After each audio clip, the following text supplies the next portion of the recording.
faire des petits scénarios. Normalement, c'est un live. peu les disputes, les trucs comme ça. C'est ça. On aurait un peu d'audience. Comme dans une sitcom. Ah, c'est vrai que je suis connecté. Ça prend 10 minutes quand même. Mais moi, ça a pris 10 secondes. Ah, et puis en plus, c'est pas le bon network. Non, du ROM, ça marche pas. Alors, Sur la portale, ça va. ah, pas Internet, pas de merde. Ça, c'est un flash Equinox. Non, c'est pas un crash. C'est juste long. Je sais pas si le streaming marche vraiment, mais. Ah oui, là. Oui, je suis en air. Par contre, il y a bien 30 secondes de décalage, mais C'est pas grave. ça, c'est classique. Le son marche Le quoi? Le son Je le mets comme ça. Parce que... Mais je peux le faire. Alors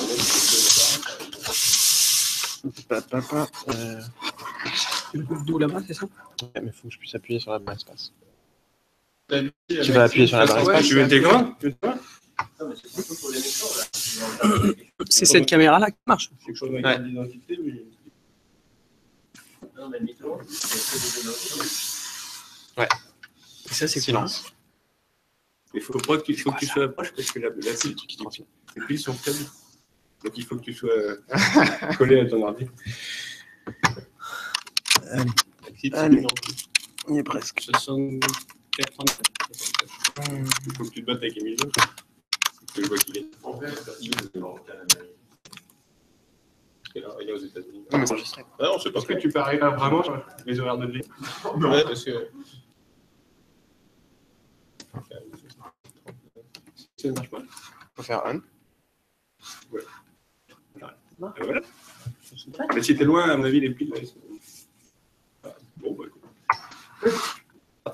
In English. So I'm going to talk a little bit about we just released yesterday and about visual plans for functional induction and function plugin linked to equations. So what is equations? It's an interface, it's a new language that you can use to talk full concurrent pattern matching. So it's a language for writing programs or proofs. Matching, similarly to AGDA definitions or IP1 definitions. Both structural and well-founded recursion. We can things with clauses.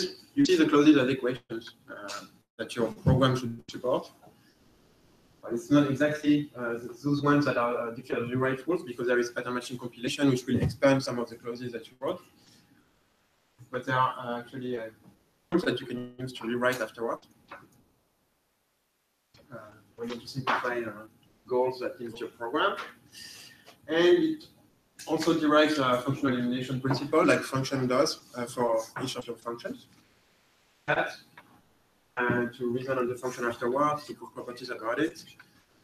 And it will give you a simplified principle to reason about it. In particular, you will not see the well-founded recursion arguments again in your proofs when you've done the definition. Okay, so about dependent pattern matching, we have a flavor of dependent pattern matching with or without K, which is using actually equality of telescopes and simplifications of equalities of telescopes. This uses, so you can set an option to say, oh, I want to allow K, so if the UIP or K action is needed, it will use it. You can say, don't use it, in which case it will just try to find a type class for type it needs K on or UIP on. And if it can't find one, it will give you an error. So you can work in a homotopy compatible way using this. Generate the equation simplification engine written by Cyprian. That is also accessible as a tactic. And it looks like the intro patterns for simplification of equalities. So basically you have injectivity of constructors, substitution of variables by terms. In principle, you should have the cycle property that if you have an equation between x which contains x, this is contradiction. We didn't implement that yet. And what else do you have? Yeah, a simplification of dependent equalities.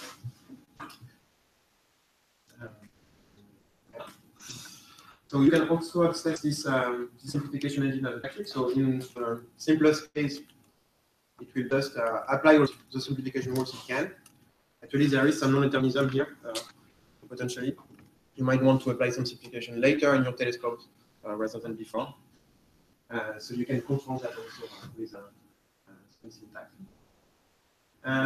The system treats inaccessible patterns. So when you have a pattern, in dependent pattern matching is really pattern matching on all the arguments of your function at once. So if you have some dependencies between them, it might be that pattern matching on one determines the value of some other argument. And this is witnessed in the syntax by some mark on the pattern that is determined. And this gives you some idea of the computational behavior of the function, because the inaccessible patterns correspond to terms that are determined, so on which we are not matching, whereas the accessible part of the pattern is determining how the case splitting is done.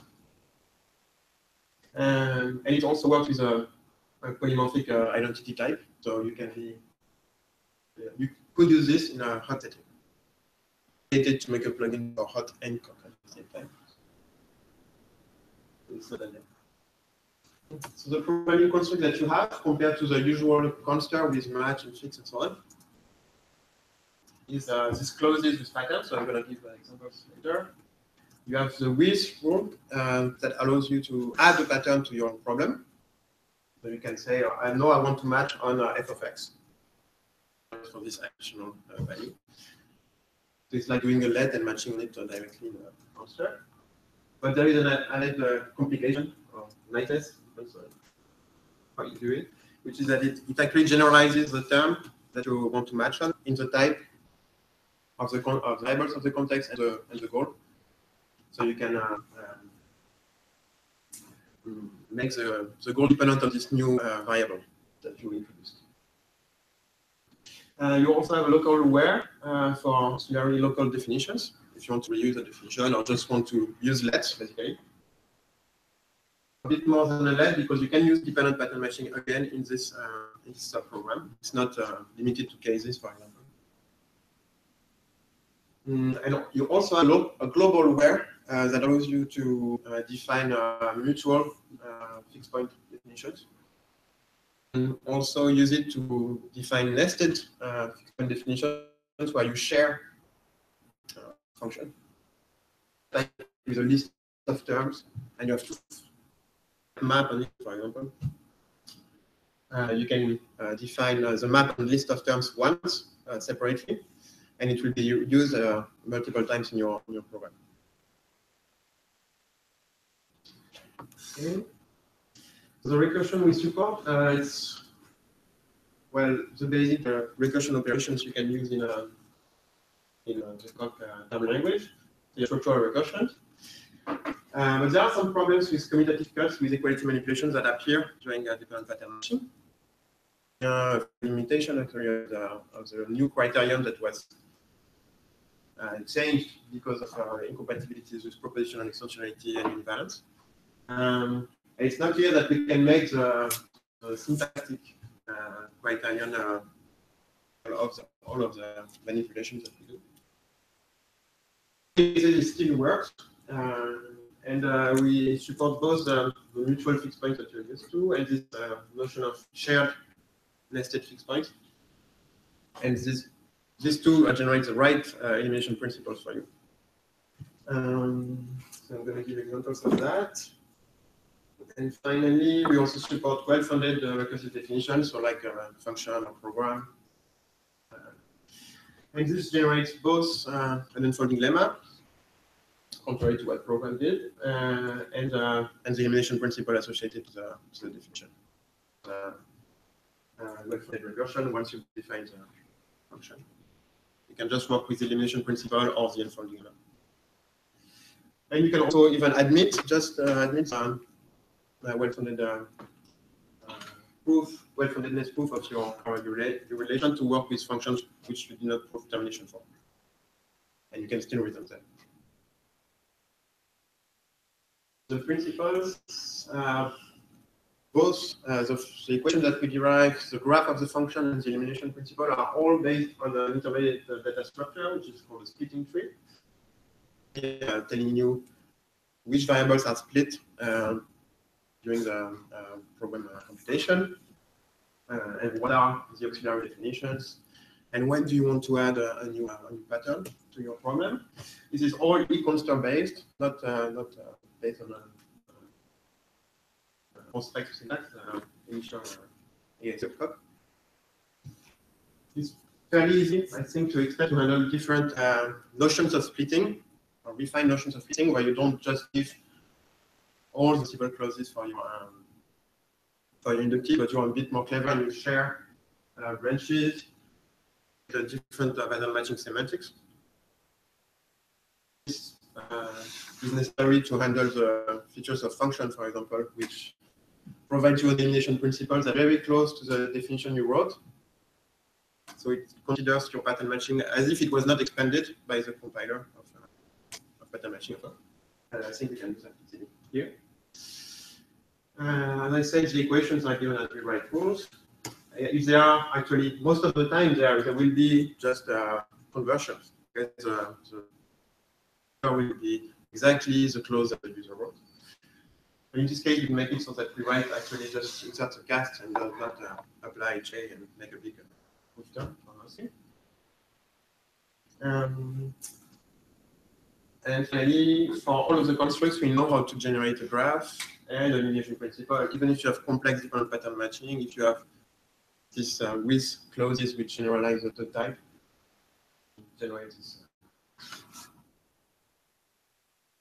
Okay. No, demo. Any questions? Yes? Yeah, but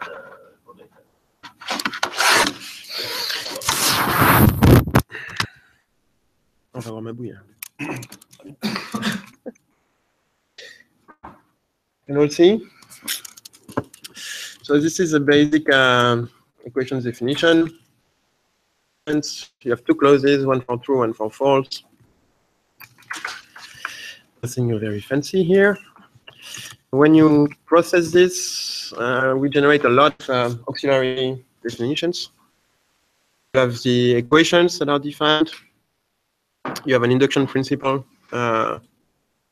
In this is a graph of the function neg that's defined. And on top of this, we generate a simplified elimination principle. The function respects is the graph. So if I print everything, you get this. You get the two equations for negation. You get the graph. And you get this this elimination principles, which tells you that if you want to prove a property on a negation of B, you just need to prove it for true, false, and false, true. Okay. We have a tactic that wraps search for the elimination principle associated to a function. So here I want to eliminate the neg_b call. Elimination principle. Get two goals where I've refined at the same time the Boolean and the call. Okay, I can apply my rewrite rules using this sim defined by the equation, which is Isabelle folklore, I guess. We just apply the rewrite rules of the function. And in both cases, I can solve the goal using this. Okay, so the reasoning principles. Of course, we can work with a more complex data type than just Booleans. We can have polymorphic lists and write recursive functions on them. So here I define the tail function on a list. I was looking at this file and I was asking why you need to do implicits in the list. Because I don't want to repeat the A here in the definition of the inductive. What? Je sais pas comment. Ah, si, avec un goût. Peut-être. C'est où déjà? No? And share. That's good. Window. Ah, ça doit être sur le computer. Maybe entire screen. Je pense qu'il faut juste qu'elle soit sur le.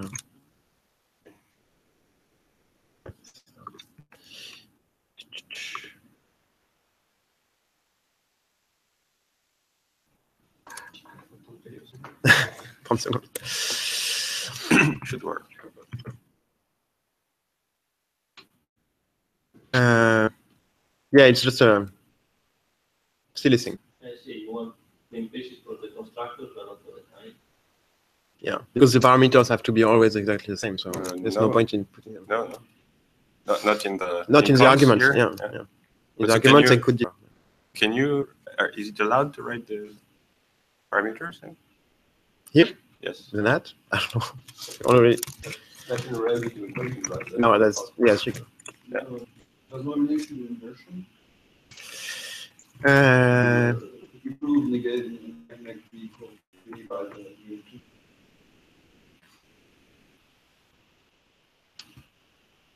For your thing.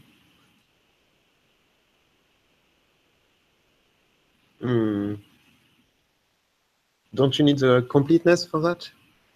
Of the graph? Yes. I don't prove completeness yet. We did this elimination twice and then tried to the next two clause to make false. No, I don't have that yet. But it's a matter of just showing the other direction. I just show that the function respects the graph, not that the graph. Yeah. Function. Yeah.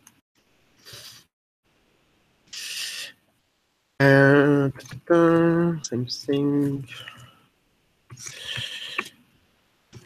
Concatenation. That's a new thing. So I said you have this with node, which come from epigram and ACDA, which allow you to add a new pattern to a definition. So here I'm filtering a list according to a predicate. I'm saying if the list is nil, I return nil. If it's a const, I need to test the value of p at a to see if I keep it in the list or not. And here, so this is the syntax to do a nested match, kind of. Say I want to look at the value of p of a, and I have a new pattern in my program on the left, where I can pattern match on the value of p of a. And you get a recursive course under this. And from this, you get filter elim. So the elimination principle corresponding to this. Da-da-da. Is it readable? So if you want to show something on filter, you have three cases to consider. You have the nil case here for the first branch of the subprogram on which you match on p of a. And as you can see, I'm not returning a p here. I'm returning a p0. 0 adds to the predicate the fact that I know that p of a is in this branch. So in the first branch, it's equal to true. And the second branch is equal to false. When you apply the elimination principle, you get all the equalities of the refined nodes as equalities in your context that you can use. And also, of course, you get induction hypothesis for the recursive call that you made in the subprogram. So you know that P holds on a filter LP when you need to show that it holds in the here, and similarly for the second sub-branch here.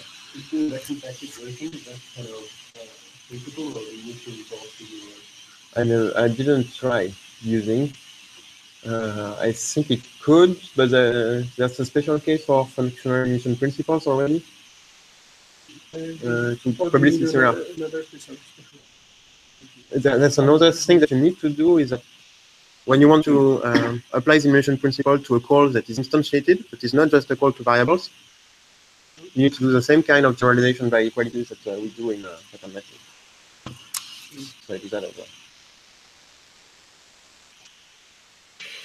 Okay, so by default, when I define a function, I make it opaque after the fact. Simple, for example. but you can also make it transparent if you want, or you can use a global option that does that for you all the time. This is the same kind of example. If you unzip a list, here you can see that the subprogram really can refine not only the new pattern, here are the recursive calls to unzip, but also the initial patterns that you had at the same time. So here I project the first and second component of the first pair in my list, just in the subprogram and not in the enclosing program. Okay. It's typing the program extension, the pretyper. I have proof obligations that are introduced using the underscore, and it uses a program simplification tactics by default to solve your sub-goals. So I'm defining equality of two natural numbers using a symbol. In these last two cases, I'm using the program tactic to fill the holes and define the program. One thing that appears here is unification during pattern matching. When I'm in this clause, I've tested, so I'm in successor of n is equal to successor of m. I want to look at the value of equal nm to decide what I want to do. So I have two cases to consider. Either n is equal to m, so I have a proof here of n equals m. I can pattern match on with eqrefl because I have two variables on both sides of my equation. And this will, in the pattern, unify n and m. The direction is actually m is equal to n here. And this pattern here is inaccessible in the sense that the value at this point in the pattern is completely determined by n and eqrefl here. This is the only well-typed refinement of this context. So that's when you have to write here. And you can also put an underscore, and it allows you to proceed like this. But you cannot write n again, for example. That would be non-linear. And you cannot write a term that is not convertible to n either. So that would be incorrect. So when you're in that in the right hand side of the proof, you need to show that successor of n is equal to successor of n, or successor of n is different from successor of n, because you've unified on the left hand side, but also in the right hand side of the program. And here you just give eqrefl. You go left and you give eqrefl for successor of n and successor of n. Okay, and in the second case, you have a contradiction that is here solved automatically by a tactic. And you have control clauses that are expanded during compilation. So here you have only the diagonal of 0, 0 and successor is defined, but you have the case 0 successor and successor 0 that are both handled by this clause. But the program actually has two clauses for this, and it has two different proofs. So this underscore represents two different proofs. One where you show that 0 is different from successor, and the other one where successor is different from 0. All right.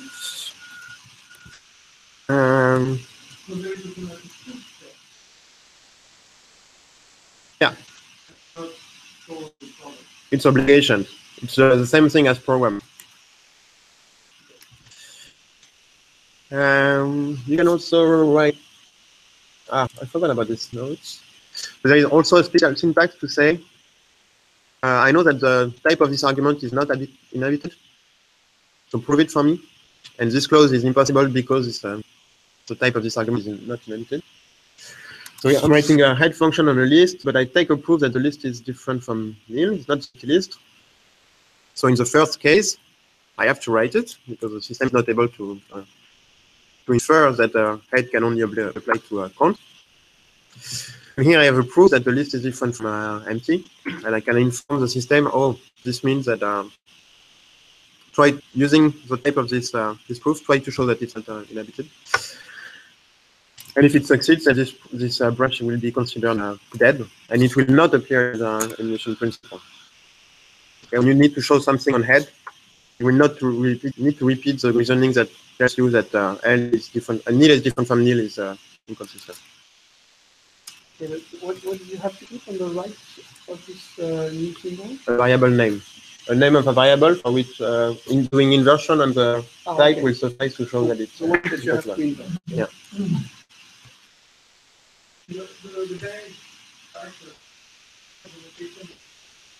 Yeah, yeah.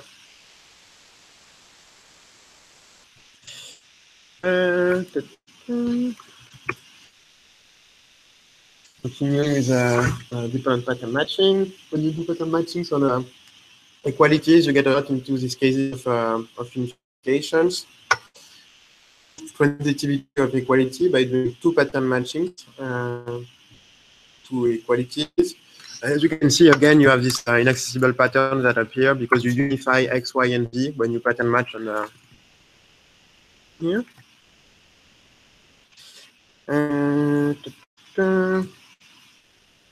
You can, of course, use this to write functions on indexed inductive types.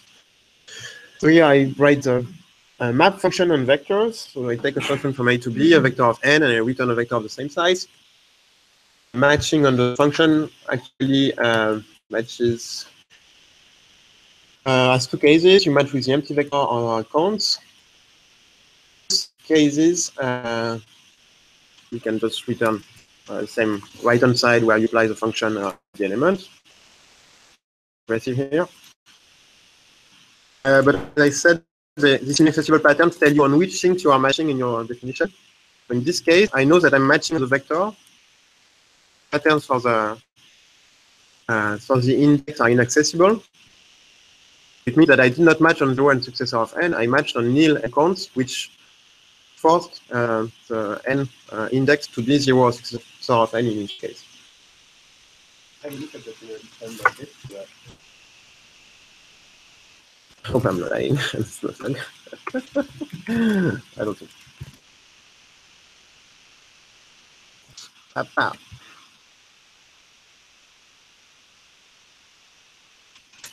The same thing. You say underscore instead of all the details. Yeah. You don't have to write the thing about n if it's inaccessible. If you put the question mark, again, the question mark is part of the notation with the column equal, or is it part of the? No. It's separate. It's a term. What's the meaning of the Charlie braces here? Oh, well, because I said that n is an implicit argument here, so I need to explicitly say, oh, I want to match on it. Is there a way to insert that syntax anywhere in a term, like you would write some kind of math, but instead of that, you use this kind of block? Yeah, it's a hack. I mean, it's just a notation that's a term and that I pass specially right now. Because it's complicated to mix the syntax of patterns. Const pattern, constraint pattern. What's the name? I don't know. So the high-level syntax patterns, I want to use it because it passes notations and so on. Send it with this, and it's not very easy to do right now. So this is a hack. You can replace the 0 with an underscore. As well, yes. Can you do it? No, because I want to unify the essential variables that should be in there. You can do this. Put an underscore there.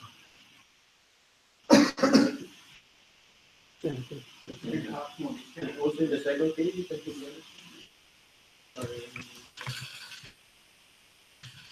I was thinking of something more radical, just fix the purely part with an underscore.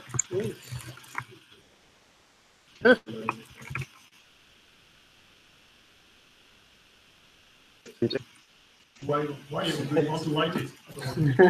Because I want to explain to you how it works. It's educational. Is there some cases where you have to write it? Yeah, probably. No, you never have to write it because they're inaccessible. They're determined by other things, so you never have to So write them. what is the use case, I think? Is to document the computational behavior of your function. So, I know, or sometimes it's also useful. Well, for You can have ambiguities. Two terms that implies the other, and you don't know which one you put. yeah. Sometimes it's used to disambiguate. Yeah. Sometimes you have a choice. But also sometimes this index gives you documentation on which case you are, because you pattern match on some effective value, and then it says, oh, but then this value must be that, and it's useful to say to see that in the left-hand side, right-hand side. Is it printed always Printed? when you reprint the equations? Oh, there's no reprinter right now. You can print the regenerated term. There's debug. I mean, I could implement that, but What does the multiplier do? Well, it I don't know. generates other terms. It's still a convertible variant dependent there with it. That works. Same dependent pattern matching. No. That's just a check that the inaccessible are convertible to whatever they're determined to be. But after that, they are inaccessible. They don't matter in the computation. It's a sort of comment. Yeah, It's for the title. Yeah. It has no impact on.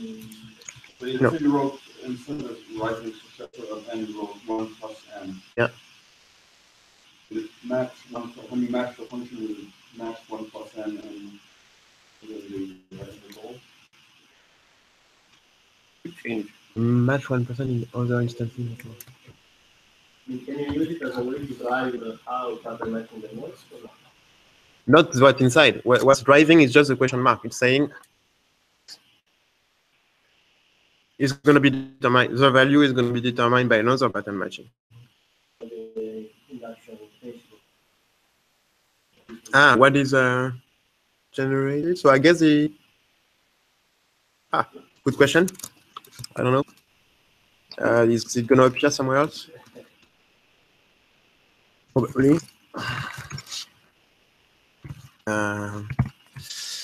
Probably. No, you have a successor. No, it's determined by the vicons. Yeah, but because I think what George is saying is that then it's not the same if you. Well, And imagine you have an occurrence in 1 plus n and an occurrence of a successor somewhere. You apply the principle. Yeah. You won't find the same occurrences depending on what you look for. This is in the definition, not at the. But when you use the principle, Yeah. exactly the same, although the two things are convertible.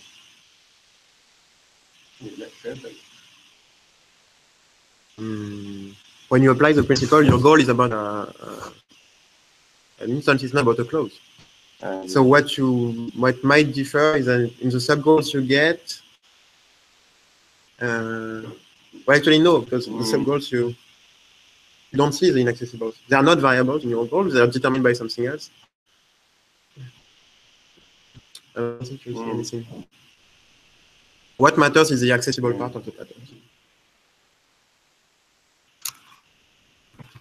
Okay. Similarly to the head on a list, you can do the detail. Something very special here. Can you put any of horrible example in the main of these? FREF is the NFC. That's another one. I can talk about it later.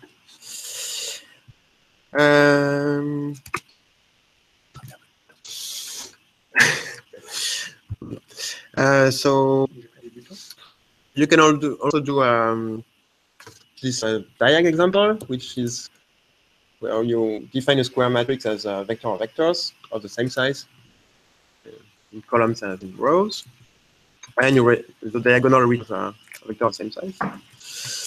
So here you have multiple choices. You can say, oh, I want to pattern match on the first argument. So I want to pattern match on the index first, and then I will pattern match on my vector to derive my function. So the function, in case the matrix is empty diagonal. Otherwise, take the top left element, take the tail of every subvector and the diagonal of this. So it takes the diagonal of the submatrix without the first column and row. Okay, and this works. So you're doing recursion on the natural number to define this. Okay, but if you try to do the same by pattern matching on the vector instead of the index, then this will fail. For a different reason.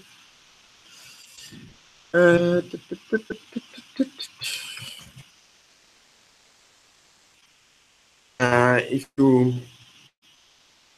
do structural recursion on vector and try to pattern match on the vector first, then you will need to do some inversions in compilation that get in the way of the point guard check. But if you remove the fail, do you get a decent error message, or is it just as bad as? Yeah, as usual. Yeah. You don't even have the location, anything. No. No idea. No. Is there a plan? Because that's usually a tricky part when you have such elaboration strategies. But I mean, this is almost unusable, right? I don't think so. I think you can try your. You can say, "Oh, I want this with structural on V." Okay, so then you get a better. And then it's the same error message as the contribution. No. It can. I could extend the thing so that I get the same error message as Coq, of course. Yeah. But why do I still get the same here? I mean, cannot guess. This is not because what it's a pre-type error and not a type error. is- Probably the one that's more informative. But this is not what Coq says when you put. Usually, yeah, it tells.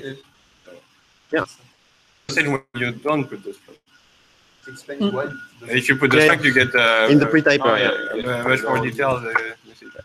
Anyway. Okay, so maybe, but it's possible to get that. Yeah. The first one, two. So you had The first matching in the generic term. What we got was some kind of pattern matching on a natural number.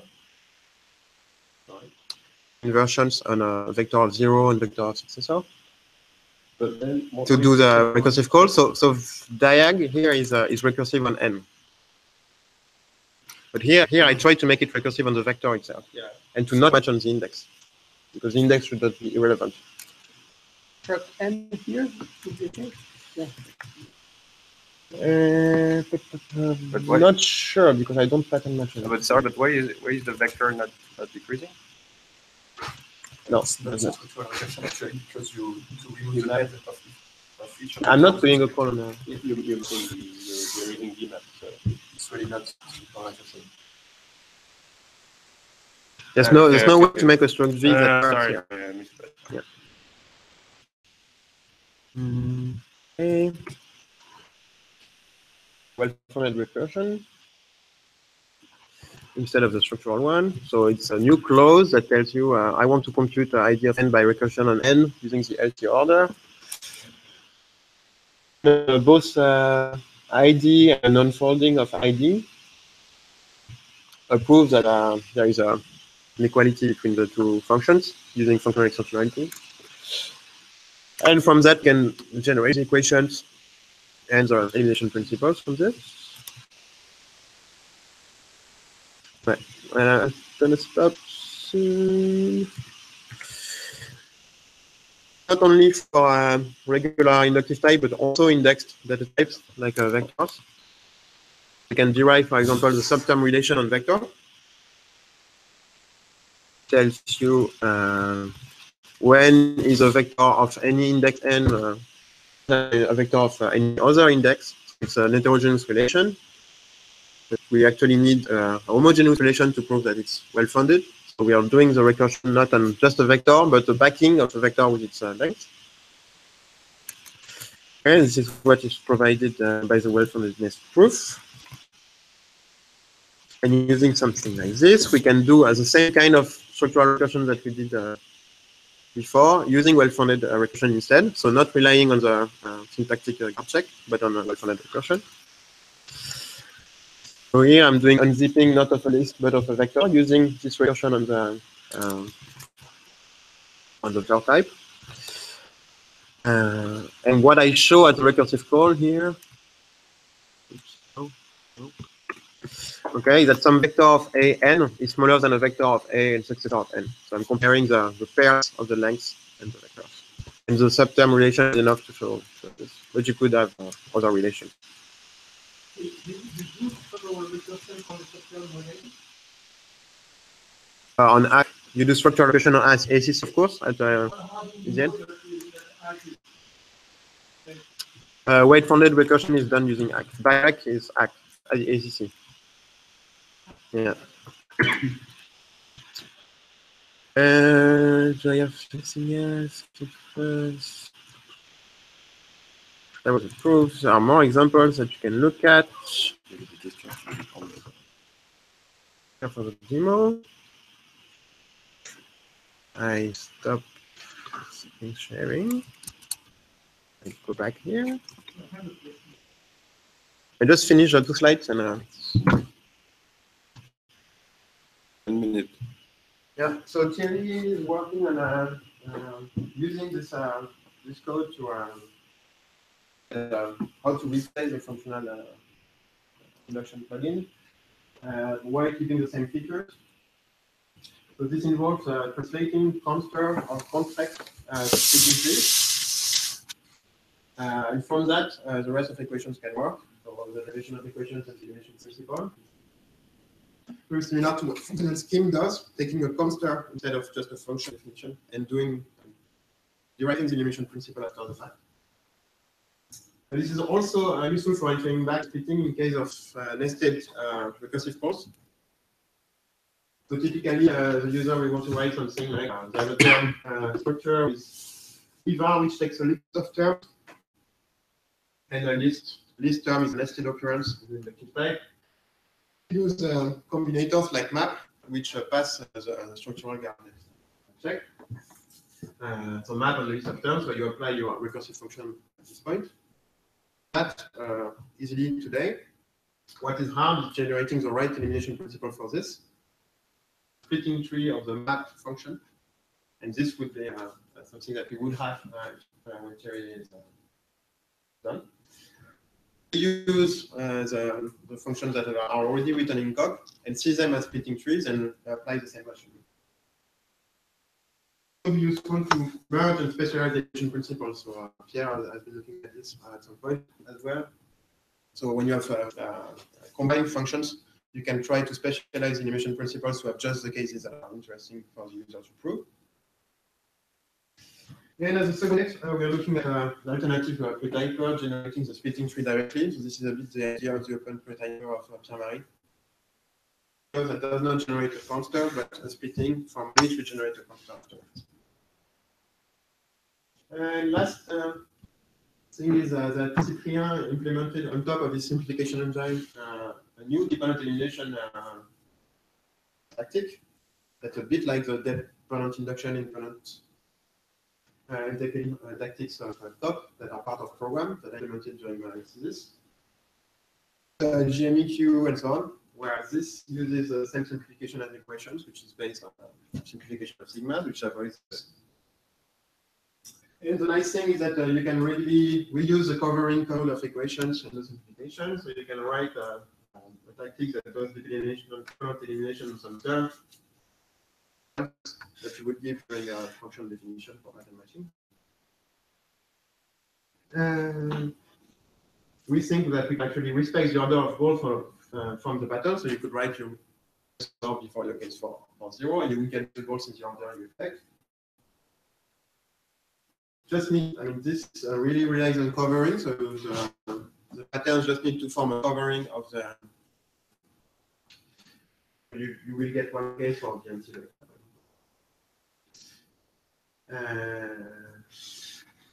There's a link to the idea of Igor recently about with patterns. In that case, it was with a single pattern, but that's just one subcase of with multiple generation of patterns. I'd like to see how we can measure efforts on this. Sorry, I need a clarification quickly on the schedule. So the last items you also put in the schedule. Is there a separate discussion or was it part of this? It's separate. Oh, so then we're very, very late. Any questions? We have 5 minutes. Okay, good question. So when you write code like that, it's so interesting for people who want to generate document code in the end. So is there a link with the extraction? As extraction is modified to import from that? Or? So all the currently by default we're using equality in prop. So it's erased by extraction. Well-founded recursive definitions are also erased. ACC is erased, so you get the function as you would have written by just translating the syntax from one to the other. The equations are transformed into some pattern matching. So, yeah, there is At some a, point. it's There is still some cases and complication, so you don't recognize the code in the end. It probably you looks don't very recognize much. it in code because there's a lot of decoration for equality manipulation. Yeah. Actually, it's way closer to what you wrote. Ah. It does same pattern matching. Those patterns tell you what the extracted code is going to look like. You're not going to match on this, and you're going to match on this. And the recursion is erased. How big and complex is the code, the manual code? It's 10,000 lines.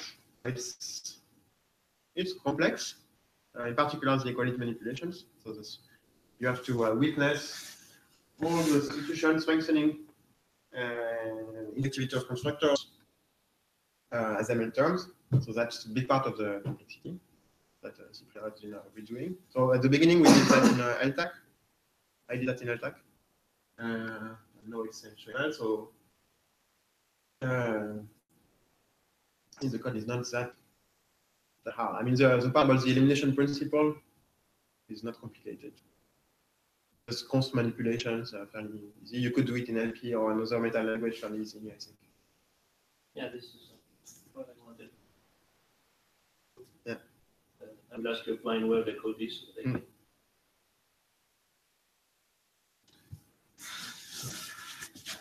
Concretely, to replace function, you need. So this splitting tree recovery, inversion. Yeah. And then. Yeah.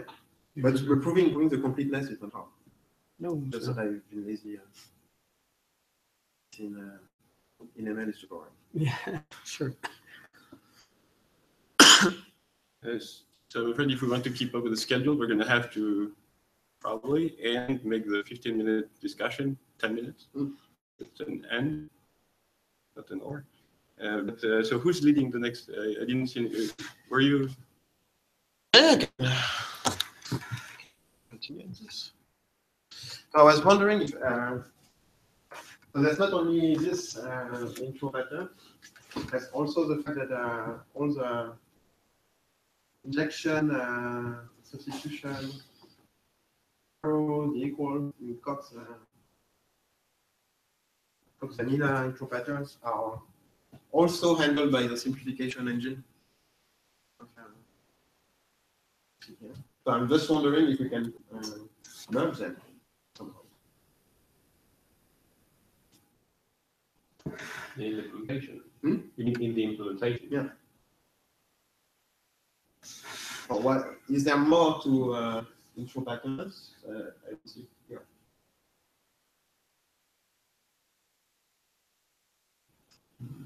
But this can be done progressively. You can just make an experiment of adding. Sure. Yeah, that's what we're doing right now. I mean, the tactic is still a work in progress. We don't fixed on this. But it's really, really nice to use inputs. That you can really know what are going to be your cases in each bullet. And in particular for the naming of get inaccessible patterns here. If your index is you're matching on a vector of successor of n, then you know that in the Gonz case the n is determined. You don't need to reuse the name here. It's already introduced for you. And the system can check that indeed you don't introduce an n prime and some equality and so on.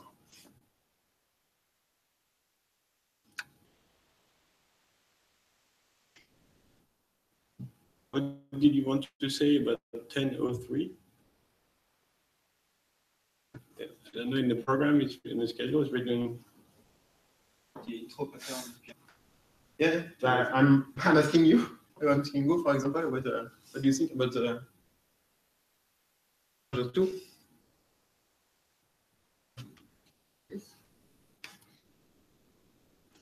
It's You mean off, this, no? this syntax dependent elimination format? Actually, the intro pattern, the fact that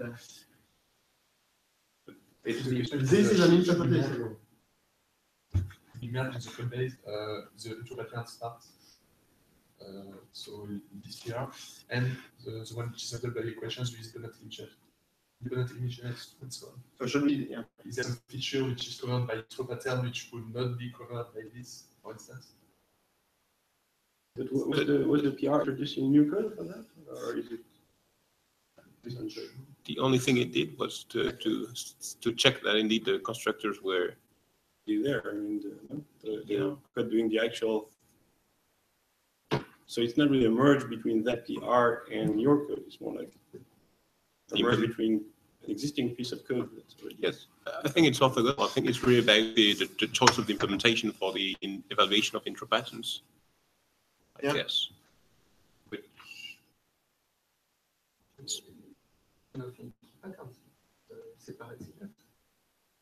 Right now it is, yeah. But So your question is, But the function shouldn't it be? is very similar. Shouldn't it just be intro as or intro whatever patterns like this?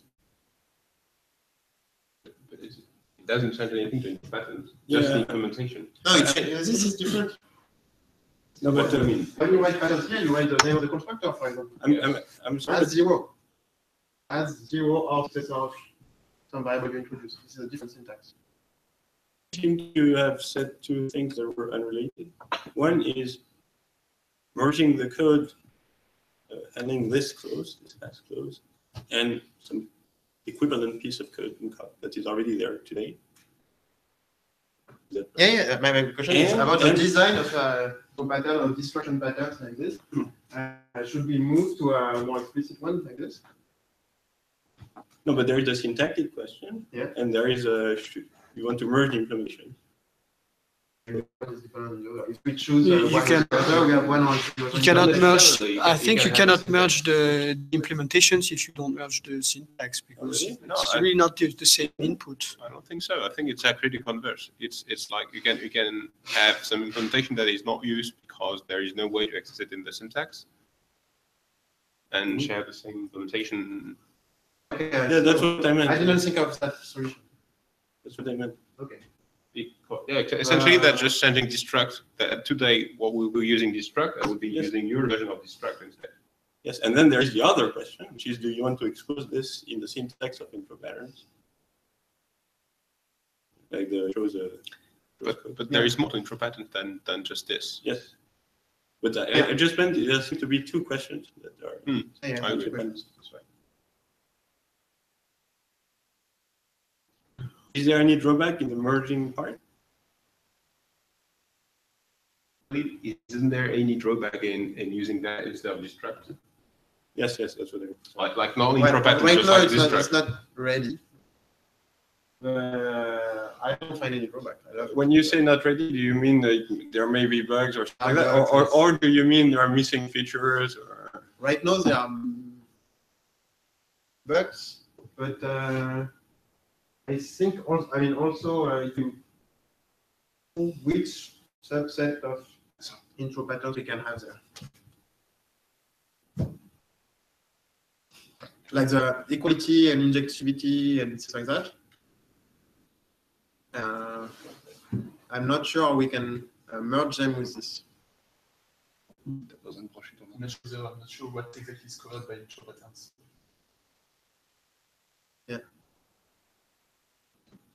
So we have to evaluate this. patterns are modular or not? Modular. The interpretation of the bracket is tied to dependent elimination or it's post-processing dependent? It is dependent elimination.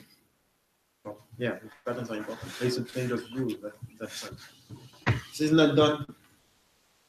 This is not done separately. It's not a tactical. the patterns are guiding the coloring process. Yeah. Have the deep pattern matching by putting more precise patterns. Okay. And to change the definition. And you could change the order of constructors too, so it's be more flexible. Yes, Sure. yeah. It's like you written the match with this pattern. On the other hand, your constructors have 40 characters. Yeah. That's the problem. You can cover that with notation. Yeah, or you could say if, if you have an underscore here, then follow an order or something like that. But Process way. that would You be the way have to. the same heuristic as today.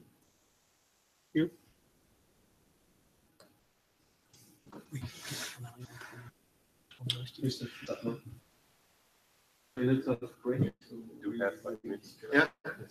So finally, we might have a 4-minute break. We do have a conversation. Thank you, Mathieu.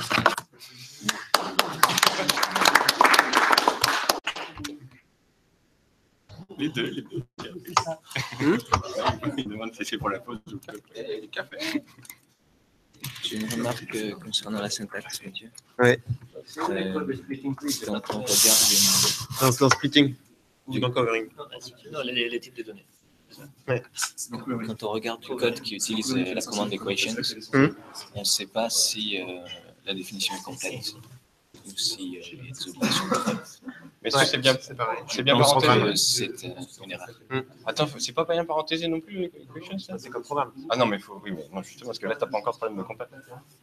Non, mais j'utilise programme, donc c'est le même problème que Next Obligation, il n'y a pas un end obligation. J'ai regardé, j'ai un patch. Mais ce que t'as réalisé. Non, mais il faut changer coq. C'est pas équation qu'il faut changer, c'est Non, coq. mais ce qu'il y a, c'est qu'il aurait fallu mettre un truc bien parenthésé, peut-être le désactiver pour Mais je le peux pas le faire de mon niveau de plugin. Non, mais dans le code. Oui. Mais ça, peut-être tu le désactives pour le programme si c'est pas trop dur. Dommage, parce qu'on va avoir le même problème. Oui, Les gens, ils vont commencer. Je me penche là-dessus. C'est un mode de bien parentéser.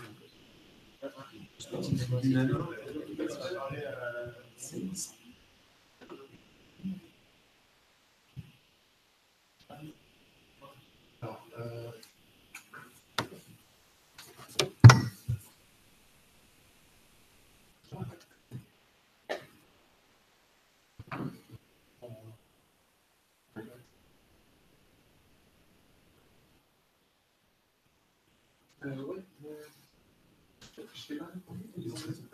alors, donc, le non-commission, c'est ce qui correspond à une feuille du début. Ouais, c'est une chose que j'ai sur alors ça, c'est un plus ou moins expérimental. Utilisable par l'utilisateur. L'idée, c'est qu'on peut appliquer une tactique. Donc, sur un nœud, en pratique, pour l'instant, c'est juste utilisé pour la quelque part. Alors, l'application, pareil, c'est un nœud un peu technique que l'utilisateur peut placer directement et qui sert juste à faire une substitution sur le texte. C'est juste et c'est tout. Par contre, j'ai pas accès à Raven, ça c'est pour la révision bien fondée. Oui, il faut que. Alors, il faut demander à Mathieu pourquoi il sert ce nœud, parce qu'il peut pas en choisir. Si Refine, ça c'est pour le read. Tiens, lui. Je rajoute un pattern. Ah, envoyer le mail, Sachant qu'il y a ça et ça qui va avec. Des équations et il a compliqué pour dire. Et il y a pas aussi. Qui est dans ce fichier, justement. Donc, c'est ce qu'on appelle le ça méthode de générer un arbre. Donc, c'est trop lancé. Et c'est après, c'est suffisant, c'est bon. Je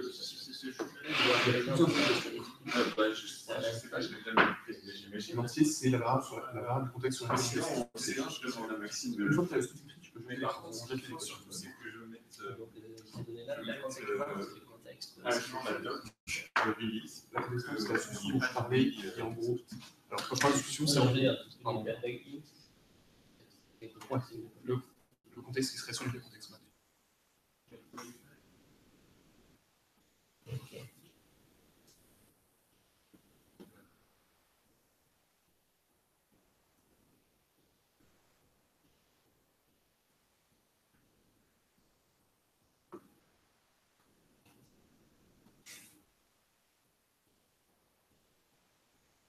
Et donc là, c'est les données principales. Et après, pour faire même la chose la plus simple, donc générer des point fixe, je l'ai pas vu.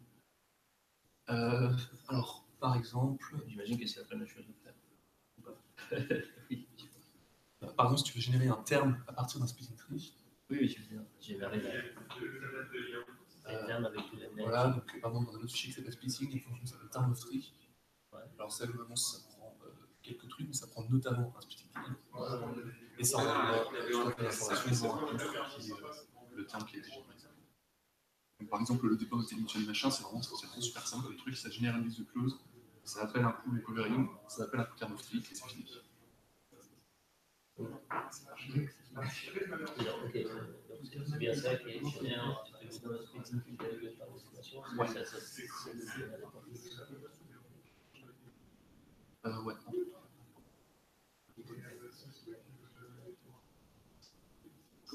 Oui, des opérateurs de choses. Donc, c'est-à-dire que ça va littéralement générer un terme qui correspond au splitting tree. C'est tout ça à faire. Ah, parce que donc, aussi, le splitting tree, tu fais un splitting tree différent pour générer l'élimination. Un autre splitting tree, et après, tu as fait ça. Est-ce que ça marche? Non, pas tout à fait. Pour ça, pour générer ensuite le principe d'élimination fonctionnelle, tout ça, il a un autre truc. Non, je veux comprendre comment s'organise les codes, merci. Ok, donc on a les clauses, on calcule un splitting tree à partir de ça. À partir de splitting tree, d'une part, on peut définir une fonction. Là, c'est vraiment juste term of tree, ça définit une fonction. Ensuite, si la fonction est récursive, effectivement, on peut définir un petit peu plus de trucs. Donc, du coup, on va opérer une sorte d'opération de substitution dans splitting tree, par exemple, pour pouvoir générer une version unfoldée de la fonction. Donc là, effectivement, on fait une transformation sur le splitting tree pour en générer un nouveau qui, lui, va générer une nouvelle fonction qui est l'unfolding de ta fonction initiale. Et à partir du splitting tree de cette fonction, il y a un autre morceau de code qui est capable de générer le principe d'élimination fonctionnelle. Et pour ça, la fonction qu'il le fait, c'est générer un type inductif qui est le graphe de la fonction. Et ensuite, sur le type inductif, qui prouve effectivement que la fonction de l'inductif, ça correspond. Donc, ce que je me suis dit,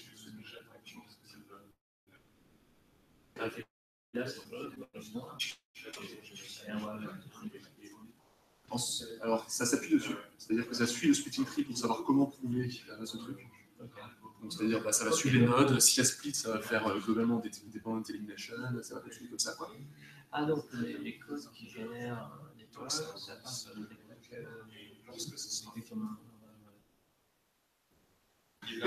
ça dépend. Globalement, c'est écrit effectivement comme un truc qui part le splitting tree, qui appelle les activités. Okay. Mais à chaque fois, c'est vraiment le splitting tree qui sert d'ossature pour savoir quoi faire.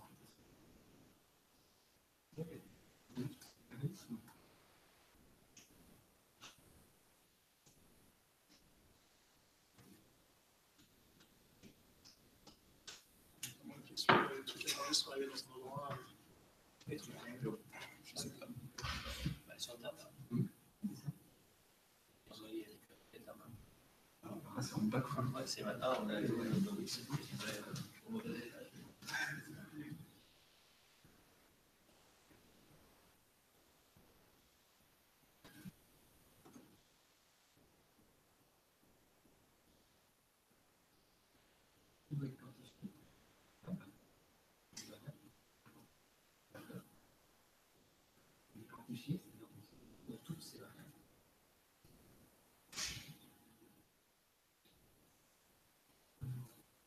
après, voilà. Donc là c'est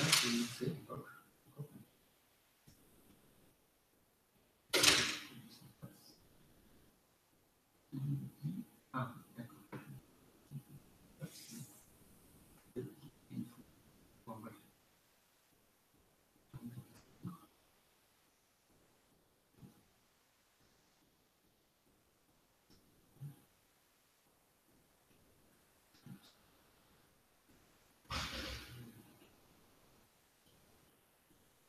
Je fais une notation, je fais écrire X. Une notation d'un ordinateur, il n'y a pas de facilité que j'ai. Capot 2, c'est la même chose que si j'ai écrit. Ah, d'accord.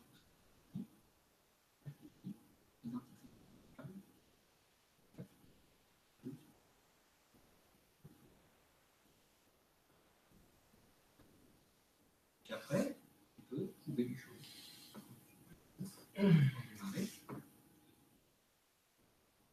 Et alors, comment on va prouver ça? Alors, il y a des méthodes un peu canoniques quand on veut prouver des choses. Alors, donc déjà, une chose, c'est pas comme on... C'est pas un style mathématique, c'est un nom naturel, c'est pas X, c'est un nom.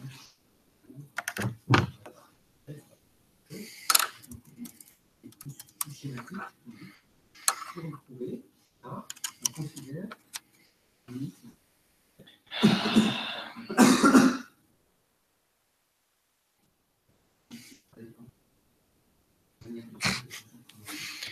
Ma che diamine dei puttani.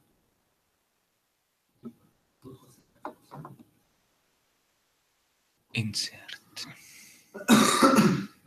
Et l'équivalent de dire, pour prouver ça,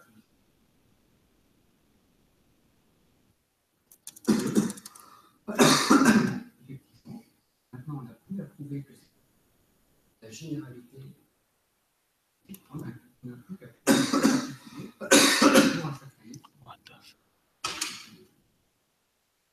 Parce que j'imagine que nous, on a trouvé X et Y, on considère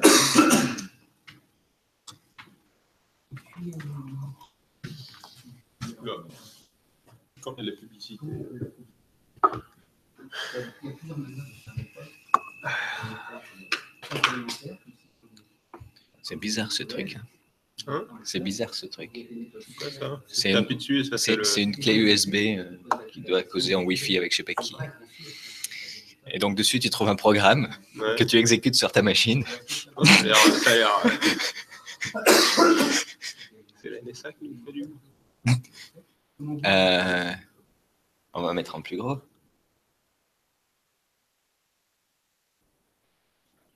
Hugo qui trouve. On a le droit de traumatiser les stagiaires de troisième aussi.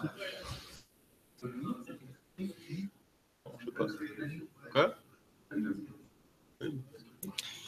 Et Ah, mais c'est moi ça. comment? C'est moi qui suis sur l'écran. Je sais pas. T'indiques cet écran. Ouais, c'est visible ça. Est-ce que view, zoom in? Ouais. En plus. Ouais. Question rapidement, ça fait bonne chose.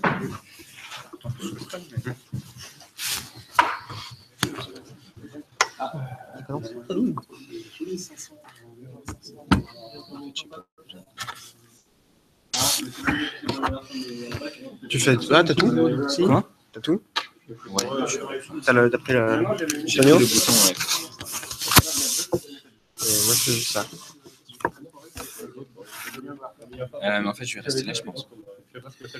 Ok. Oui, Tu veux que je te montre? Oh, je me mets là-bas. Courant de l'autre. C'est mieux pour. Ouais. Voilà. Mais pas dans un. C'est Je mobile. me sentais plus à l'aise là. J'avais vu.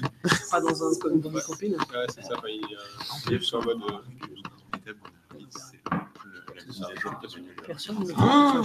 Personne n'utilise. De temps en temps, je me dis, ah ouais, je pourrais faire ça avec le lot. So, and now Vincent is going to talk. C'est marrant, il y a tout un truc à moi. Attributes. Peut-être l'avancer. Non,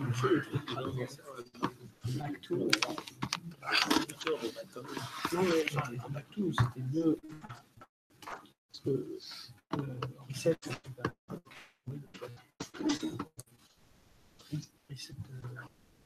So it's going to be very informal, and I will talk about myself and a little bit what I've been doing at Kinginka. So for those who don't know me, I'm Vincent Laporte. I've been using Coq for about a little less than 10 years, doing essentially proofs of implementations, proof of correctness of implementation of programs, and these programs were manipulating other programs. So basically static analyzers, compilers, this kind of stuff. And Yeah, so now I'm doing a postdoc at India Software, and it's okay. And I'm currently visiting. Did you move this? How does it work? It was working a Ça a minute cassé ago. juste quand t'as bougé sur le hasard. Okay. Yes.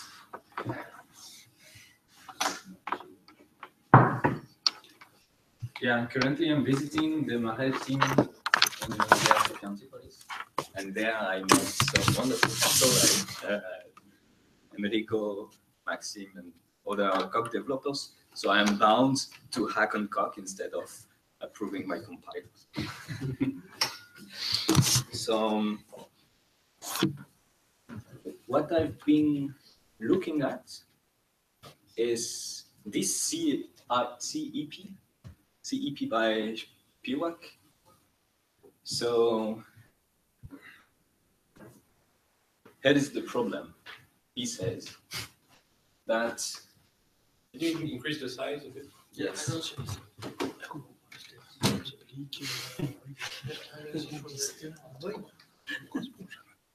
So yeah, currently in Coq you can write things like that, like local polymorphic program definition foo.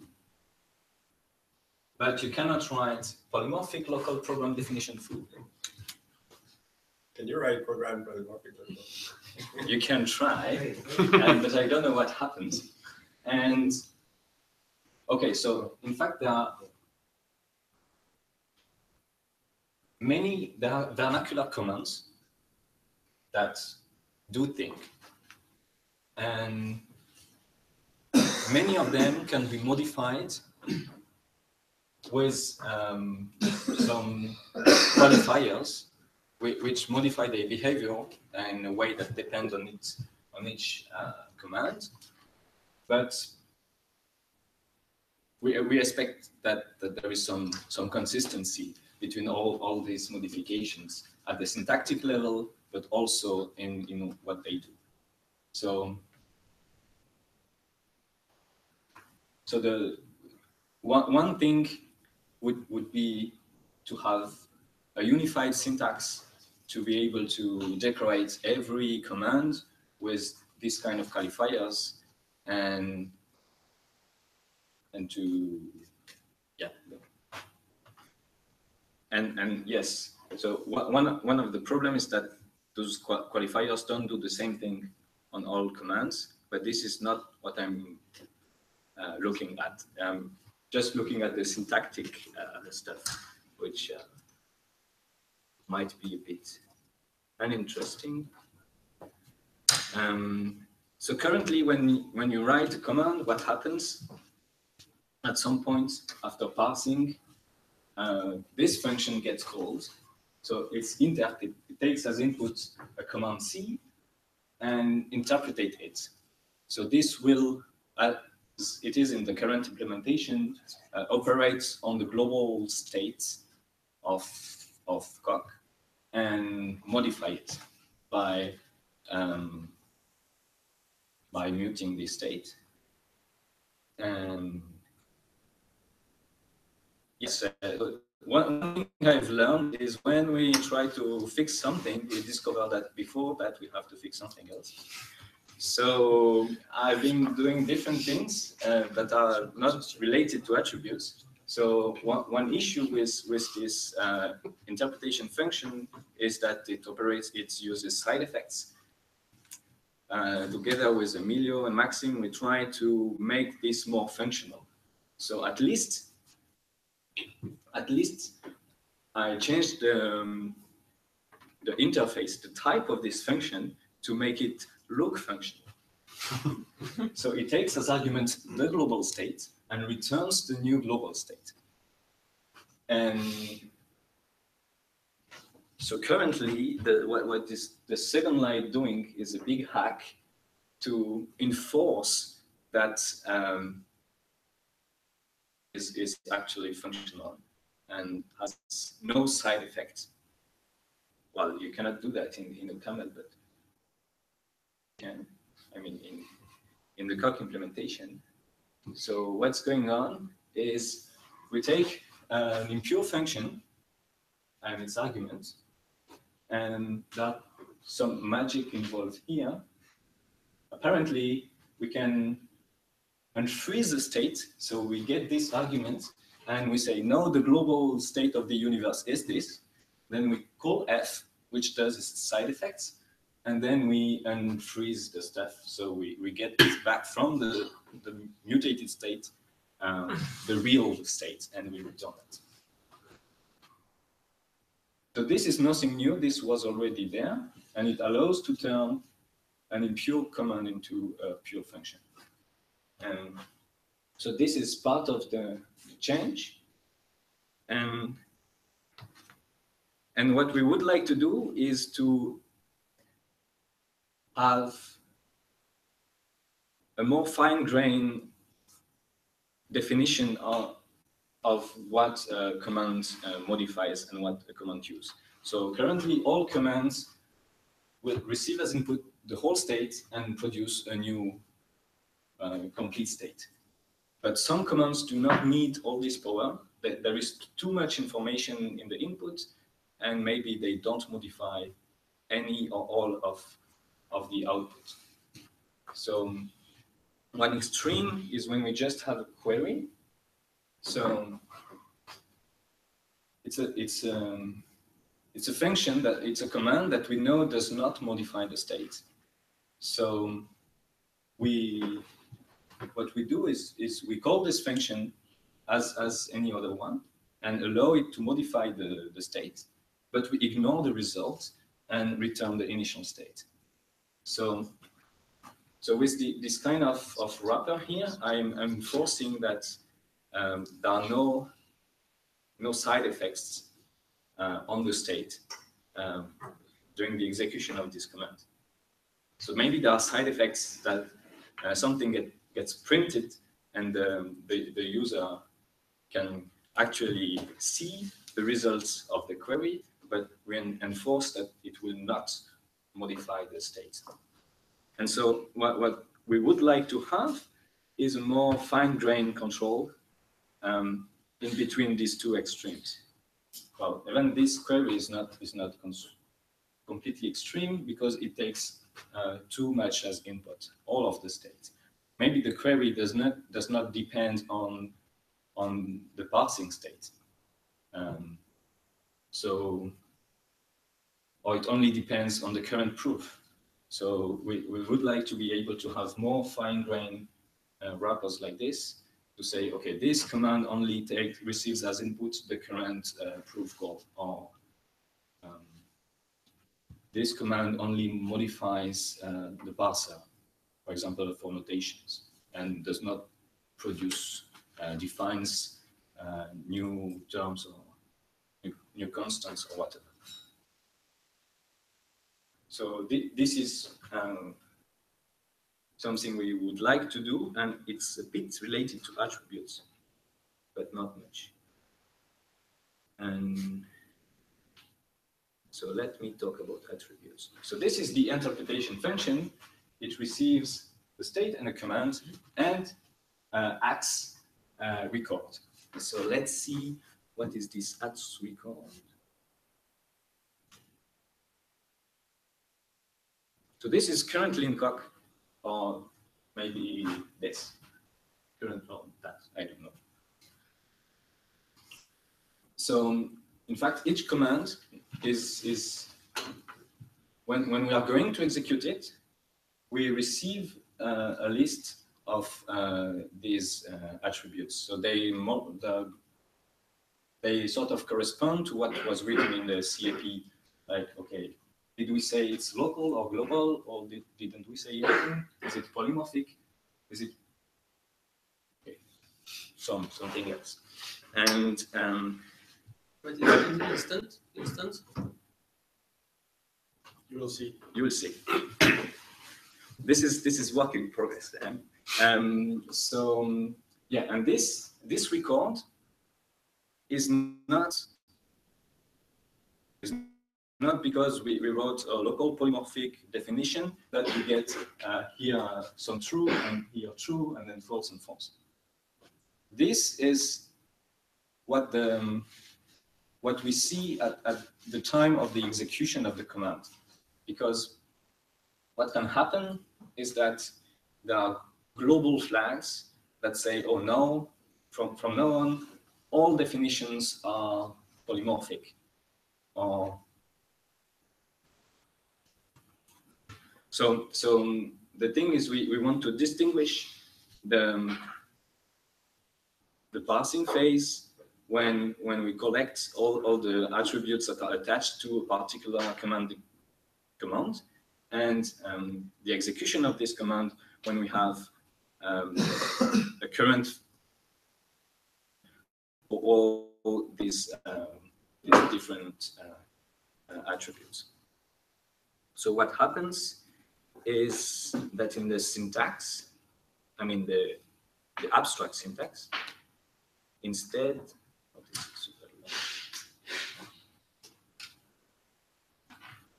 of having just one command, okay, so let me backtrack a little bit. So this is based on also work in progress by Maxime in the control branch to distinguish those commands that are like time and fail and what else, I don't know, which So basically, basically the recursive part of Vernac commands that just modify the execution behavior of command.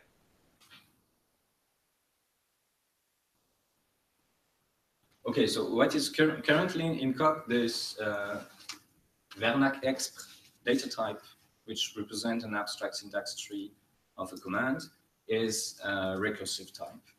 And there is no good reason, I mean, not probably good reasons, but I think it shouldn't be that case. And so there is the non-recursive part, which corresponds to just one command, like definition or proof, and then the recursive part, which is a set of control and a list of flags. So currently the flag I have, they correspond to the attribute we can put in front of the command, polymorphic or goal. So maybe it could be a bit more clearer. The difference between the two is that controls in general don't commute, whereas those flags, they normally should. So for instance, time is not clear. Maybe time should be that. But the other ones. Yeah, so the design is not completely fixed, but the idea is here to have a pair, the actual command, like definition, and the set of the attributes that are specified in the text. So if you write just definition, this set is empty. If you write local definition, then here we get local. And then between the parsing and the interpretation of the command, there is an elaboration pass which produces the record ats, which the actual values of the attributes, and these depend on the global state of the flags. So another work that is related to this is to try to remove these global flags and put them in some dedicated part of the state. So I might do maybe some bike shedding. We don't have coercion flags as a flag. Yeah. Let's do it. Sorry, George? Coercion and canonical should be flags as well. Yes. Yep. But something that at least the main idea of the initial approach is really like that maybe was not made very explicit here is that actually this is like really like a representation of the type of the underlying command, because like going back to where does this originate from? This originates from because like of course if you don't have like a document, you have no problem with the Vernacs. So right now what Coq has is a static classifier. So then you try to classify every command has no type is unit to unit, and the classifier has a static analysis which is buggy in many cases, obviously, and it's very difficult to keep in sync. So right now, at least the driving thing is whether things are a flag or a control command is depending on the type. So still, this is not seen yet. Maybe Vincent will show later. So coercions in this step should be depending whether the underlying implementation, the type is changing in the sense. I'm not sure. Okay. Well, this is the idea. Yeah, but you could also distinguish flags that happen not to change the type. No, they have to forcibly change the type, because if a command is recognizing a flag, it means it has to appear the flag in the input type. For instance, if a command admits to get qualified as a coercion, or maybe coercion is a polymorphic qualifier, then this belongs to a transformer of a command. There is a type of command transformer. That is okay. This is very important to type, because otherwise, how is Isabel maintain soundness when they are doing all this command checking? Isabel maintains soundness because precisely they are using a functional typing and features, but the program of Isabel is not very refined. So basically, at least the last time I spoke to Macarius, everything was basically state to state. Okay, so Hancock, for many other reasons, you need a more refined thing. So you need to have like a JDT or whatever mechanism you have to have a type. And this is the advantage that you get soundness for free, which is the problem with the classifier you don't. So yeah. Then I understand what you mean, but I don't see what the problem would be in making coercion. Who is taking care of the coercion? So it depends who is taking care of the coercion. But that's true, no? You can do coercion and say, I want this base class and this subclass, and coercion is just a definition. You can give coercion just to a definition. So then maybe if coercion is going to the definition, so of course, like the typing approach, given how It really is an attribute. I don't see the problem. Keyword. Yes, I don't see it either. No, it's not a problem, but it's not so clear. It's not so clear. Who is going to take care? This is a problem we have in Cochlear. When you do coercion fools, base class, class. It's Yeah, like you it's can not also so like clear. coercion foo colon equals. Yeah, it's foo not okay, log but the colon. other one, it's different, right? It's like instance and existing instance. Yeah. I don't see why Why is that the same thing? Okay, it could be an attribute then. But it's Yeah. So the confusion is gonna be here. Yeah. The point is, at least this is, the point is that the right moment to declare whether a command implements an attribute or not, it seems to me is a parsing time. For instance, like if, let's say notation doesn't support the coercion thing, you shouldn't be able to type. So in the parsing rule, you should be able to say, okay, declaration is going to support these attributes. But when you say in the rule, you mean like it should not parse, or the action should. It should not parse. Yeah, what is the point of parsing is something that doesn't make sense. You didn't let me finish. Or the action produces the error. The action cannot really check. This is an skeptical because unless you have some form of linear type, this hash that was before this check polymer check locality. Unless you have linear types, you cannot check is an implementation. So then you cannot check if an implementation is using an argument. But Really? then I'm not sure how easy it is to stay in the LL fragment of Camel D5 and have really be able to express as a parsing rule.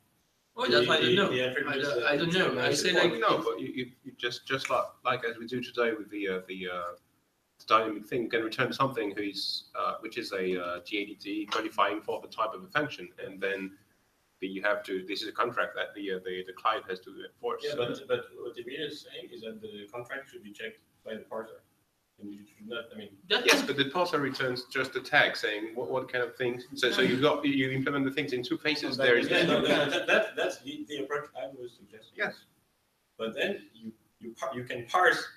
Like imagine you have a command C that does not support an attribute A. Yep. In your approach, you will parse A for C, and then you will fail when you. No, you'll fail at parsing time. Parsing time. Yeah, but that's exactly what I asked. You fail parsing time, but it doesn't mean you don't parse it. That's exactly the same thing. Yeah. So that's what I was trying to know, because I don't care so much. It's not so important. We for had this it's discussion implemented before, in the and But this is not so important for it's implemented in the parser. Just don't say because actually you are not gonna see it because then you know. There's something we should have put on the. Forgot about it. Okay. Maybe this will clarify your discussion. But what I do in the parser is first I parse everything. I get a set of flags and a Verna command. and then not here, set a flag followed by the .NET command, and then I call this function, which does only, what does it do? I don't know. Yeah, it just packs together the set of flags and the command. But here you could implement whatever check to verify that this set f and f prime of attributes is supported by the command v, and then you can either remove them or produce an error, produce a warning, loop. Yeah. And I think you have the parsing rules. You parse, and then you decide what to do. Actually, how hard will it be? Like maybe Hugo knows or Pierre-Marie. So how hard will it be to actually, instead of having this thing, at every time you declare a command, dynamically generating the parsing rules? Dynamically generating code. Yeah, for instance, in my command support locality, Yep. then I generate two parsing rules, like the command without locality and the command with local. Dangerous.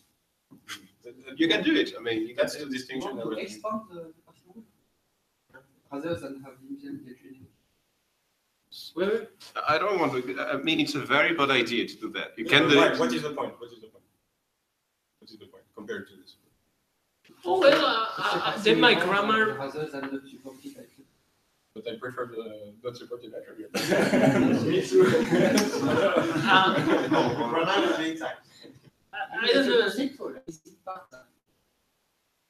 I mean, attribute is attribute. If we think as attribute as generic, then we want an error message which is not supported attribute.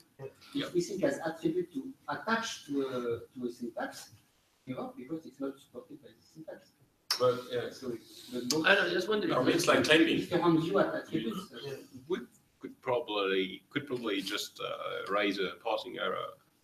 I just- I mean, it's not very hard to do that. Just to make the error message worse. Yeah, no, but I like my grammar. I don't know. Imagine I'm printing my grammar, so I like my grammar to reflect reality. Yes. But this is an XY problem. So you want to query the supported attributes for commands, which indeed. Well, I don't know. It's just I'm not sure. You will always have strange reasons why a flag is refused. I mean, you can be sure that only syntactic criteria refuse the flag because of something more complex than just syntax. Like what? I don't know if you're inside a module or not, if you're inside a section or not, and it's not possible. If we could avoid that. Yes, that doesn't seem to. You're sure that every I'm pretty sure plugin, it's every for command. odd reasons. Yeah, there are reasons. Somehow with higher inductive types, we could have a parsing error if the term is typed. Yeah, but we don't, right? And when in fact, it's exactly what I had in mind. We don't do that for terms. I mean, why would we do that for commands? But what is the point? That's Maybe it's just an bad person. I like to do a lot of work at parsing time. Like for instance, I want even to resolve identifiers at parsing time. So you know, like after I parse, I know where my identifiers are coming from. Because the Cox parser is the only place you don't look at. So you want to put stuff there. No, look at. I modify. In fact, I modified the standard code, which was not a fun thing to do. Coq parser is very incomplete, and I would recommend that we don't abuse it. Like exponential behavior, backtrack, blah blah blah. Some people do the checking in the parsing, but that's I think, just in case, I think that it's better to keep the parsing state as small as possible, so that we can parse sentences without having executed everything. So speaks the guy. Yeah, but you know, it was just because then people do print grammar, and then they're gonna see a lot of things that don't make sense. People relying on print grammar to actually query for. Yes, this is what company code uses. Yeah, exactly. That's wrong. But that's a XY problem. You need a command to query with supported attributes for a command. Exactly. I think an extensible, but the thing in an extensible language, then for the user, But it's very easy. Extensible bullshit. Yes. No, but code is extensible. It's not like something is extensible that I can query. But in an extensible language, it's not a bad idea to be able to get what the grammar is. Okay, just say. Yeah. It's not a bad idea. Okay, anyways, it's just a minor point. Okay, sorry, désolé, c'est Vincent. No problem. It's just it's I'm- not clear. I No, don't no, understand. That's your name, so debate. I just want to just fight with you a bit I know, by I know. proposing I know syntax. it can be done. So, Uh-oh. so I define a class. So this is just an example. And okay, this is the syntax for attributes in my current implementation. So you just put quotes and you separate them by commas. So you only And- have. So what is the syntax exactly already you've got there? It's like that's a string. Sorry? That's a string that you already parse. This is a temporary syntax. Yeah, right. But if you just do as usual, it doesn't work. What is as usual? Yes, of course it does. Why to put quotes? Why not to just to parse? Because it's the entry point for his mechanism. Well parenthesized syntax. Well parenthesized syntax. I'm done for today. Come on. Yes. Does this qualify or not? No, this is okay. Okay. No. Do you have attributes with quotes in their name? No, but it's a string, so. Well, it's not a string. Non, I non, mean, regarde, c'est pas la même. I mean, it- What is the syntax exactly? well, It's a true- the parser is just here. You can attribute these. But I think we So shouldn't you focus see on the here. syntax. It's Yeah, not yeah, temporary. right. The same word and the syntax. Yes. Okay, so it's not well parenthesized. Yes, it is. No, it's not. You have an That opening is not the sign, then you have a Opening list sign. separated by commas, and then you have a Holy quote. cow, it's not the same quotes. No, it's not the same code. It's well part. Yeah, Fine. that's how it's And but so currently Test it, the parentheses. everything still works like a polymorphic. What is it? Yeah, but, sorry, what's the point of the demo then? It's not a demo. It's just to show the syntax, and that it works. Yeah, but the whole point about attributes is to stick on the syntax, I think, because the implementation itself is not very involved. Yeah, so I'm a bit disappointed because when we discussed this, we had the candidate syntax. I thought I would see it here. Syntax. It was conflicting with all. Yeah, but maybe that would, okay, but then say it. I was personally advocating for some kind of test expressions. Okay. You were advocating, I tried for this, brackets? like with No, but the attributes themselves. Not the. That's lean like, no? Lean is like this? Yeah, Lean is like this. I and think that's what Pierre-Marie. I wanted to have a hash before. Without commas? without. Without commas is good. But my proposal was in a hash at the left, like in Rust. I don't care about the comma. I mean, so this is a problem I couldn't solve because proof, and then you have X. Yes. Itac. I don't know what it does, but it's valid syntax. Hash. It selects. No, you yeah, it's selector. You need the goal. Right two instead of X. I need a goal for the parsing. You need the goal. You need, you need to be In proof testing in mode. proof mode. Yes. And X is the name of the existential variable that you are selecting. So why doesn't this parse only in proof mode, but bullets parse all the time? Really? Well, it counts all the time. Yes. That's You can true. do fail plus. Well, can you do that? Really? Can you do that? Fail But plus. then you have a problem because the interface doesn't understand that This you one? could send this as a command. No, look at that. No, it It doesn't doesn't work. No, I didn't say that. Okay, remove the dot. Without the dot, then your interface doesn't know what to send to calc, so it's a bit tricky. But it's in the syntax. Yeah, when I proposed this plus or minus, I said that the problem is that this is the only command that does not end by a What by was a the dot. point? What was the point of putting it in the vernac? It's very I don't know. I proposed the syntax, but I was not the Yeah, one who but- implemented it. But it could be solved. Because I would have expected the same behavior as what we just saw Yeah. with the selectors, which is what you're in proof mode, then you, but otherwise you can pass. And I think it's just a bug in the implementation. Yeah, I guess. For It's a command, but it's I would only like to available know. in proof mode. You mean by improve? Yeah, that's a good question. When Tactic lines are vernac commands. I know, but The it's reason enriched. not the tactic syntax is because you don't want to allow bullets in tactic arguments. Yeah, but no, but that's an argument for separating two layers in the tactics. Probably not for putting them in the Yeah, instead of squeezing the levels. Yeah. Yeah, okay. Since there is no more resume and all this stuff, we can. Weren't you talking about the fact that when you are in proof mode, the entry point is hot swap of the grammar, the non-terminal is proof. Yes, it's in for the tactics. It's called, there is something called command entry. Tactics. And for command is called tactic entry. Yes, so there was this, which is very, very funny. Oh no, but this will clash with everything. No, yeah. But that's the syntax of attribute, not the syntax of where you put the attributes. No, but What I like about this is where you put the attributes. Ah, yes, there's a problem. In between. After definition. We don't. Well, that's unreadable. So it's not the problem. There is a real problem, which is needs to be that the syntax needs to be uniform across all the development comments exactly. So it's a bit weird to put it after the comment. Yeah, this is bad. So far, all the syntax you proposed, the current one is better. Like writing local polymorphic time fail. But why versus what is it that you don't like with this? oh, but the problem is This is terrible. I You mean, want it to looks put the terrible. name of the thing on the left. But then By definition, and then you have to look for the guy you are defining. No, definition this, and then eventually has extra Look, it looks properties like a type and polymorphic. Is there something else to discuss than syntax design? No. No, well, I think the whole point of this is syntax, and we're going to struggle. But So one maybe thing though, like the conflicts are not a problem because in Camel P5 you can Time you say Camel P5. No, but well, Camel P5 depends what parser you're gonna use.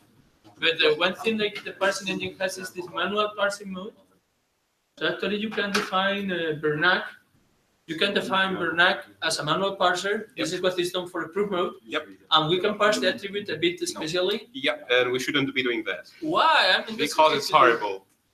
Like horrible. all the code, so for instance, a lot of hacks are using the parsing of both LTAC and actually even constants with a lot of look ahead to check that something is actually factorizing through the grammar. It doesn't scale. It's horrible. This is like a special cases for the top level Bernac. So you can say in the top level Bernac, you can say, okay, do I get an attribute? Yes, I parse the attribute. No, so you can do it a bit manually and avoid the factoring problems.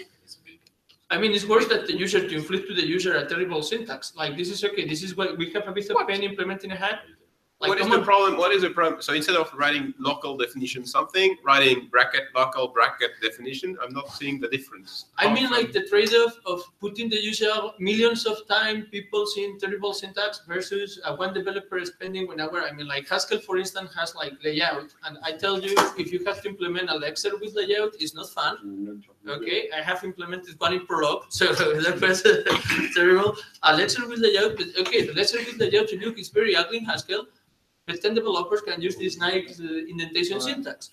So you can say, oh, then I cannot do, obviously you have no Lexer generator that can do layout. As far as I know, if you do it, it's always with a lot of hacks. Because you need to recognize keywords, modify. So I mean, let's try to get something usable in the syntax place, even if we need to do a hack. There is a huge difference between Haskell and Coq, which is that Coq is an extensible syntax that can be extended by the user. So it's very easy to get. Yeah, but you can extend the second level, but you can extend the second level Bernac. Attributes you cannot. Well, you extend in a different way. You can probably get into trouble by extending it anyway about the Bernac. I'm really advocating for some kind of So I like clean stuff. But on the other hand, like if clean stuff for saving a few lines of code, syntax in the user that is going to be used millions of times of pain, clearly it's bad for me. Once again, what is the problem? The only difference we would have with today is to have brackets somewhere. Like instead of local for instance, I saw the demo. The demo couldn't be done because you say there is a conflict. So then my point in this view is if this is worth for us, if this is the syntax we want, but there is a conflict, it's worth for us to write a special parser for that. Technically, it wasn't a conflict. It was that the parser rules were correctly. I don't Yeah, so then you can use this Camel P5 mechanism to avoid that precisely. It's a hack, yes, but it's a hack. But I mean, but it's better to have this hack than to put the syntax a million of times used. It's just terrible. 5 lines hack. First, in the vernacular. C'est mon avis, je sais pas. It's my opinion. Ah. I don't know what other things. Maybe I'm alone on this. Il y a un paquet Nix. It's not only syntax, it's about scalability. Yeah, which is deep building. No, but here there was scalability on one side. You can attributes can apply to all commands. But assume you have a plugin which wants a new attribute. What do you do? You want to define a new attribute? What do you mean, in my case? No, not in your case. In general, do we want? Yes, it's very easy. I mean, but that's not related to syntax. I mean, how do you tell to definition that this new attribute is not you? You have to By Well, taking is the it- attributes and returning the attributes you didn't actually By use. default, they don't support Exactly. There are many things that could be attributes that aren't now. I mean, hint could be an attribute. Yes. Hint rewrite could be an attribute. Yes, And so on. So, How do you ensure that the attribute is not yours? Well, each command could, each command discarded by the command without any. If a Each command command could command be- doesn't declare explicitly to support an attribute, then it's an error to put the attribute on that command. But you can extend that in a by name basis. Like Yeah, but that's true. There are the question of attribute versus modifier. So I call a modifier something that works for all commands. So this is not an attribute. I see. Yeah, but certainly none of them hint doesn't work for all commands. So yeah, I mean. When you have a subset of the other, right? Attribute Modifiers should just be some kind of hook that. Yeah, but you guys see the point. You need a bit when you are extending, you need a bit of care with this stuff. Yes, But yes. it can be Yes, done.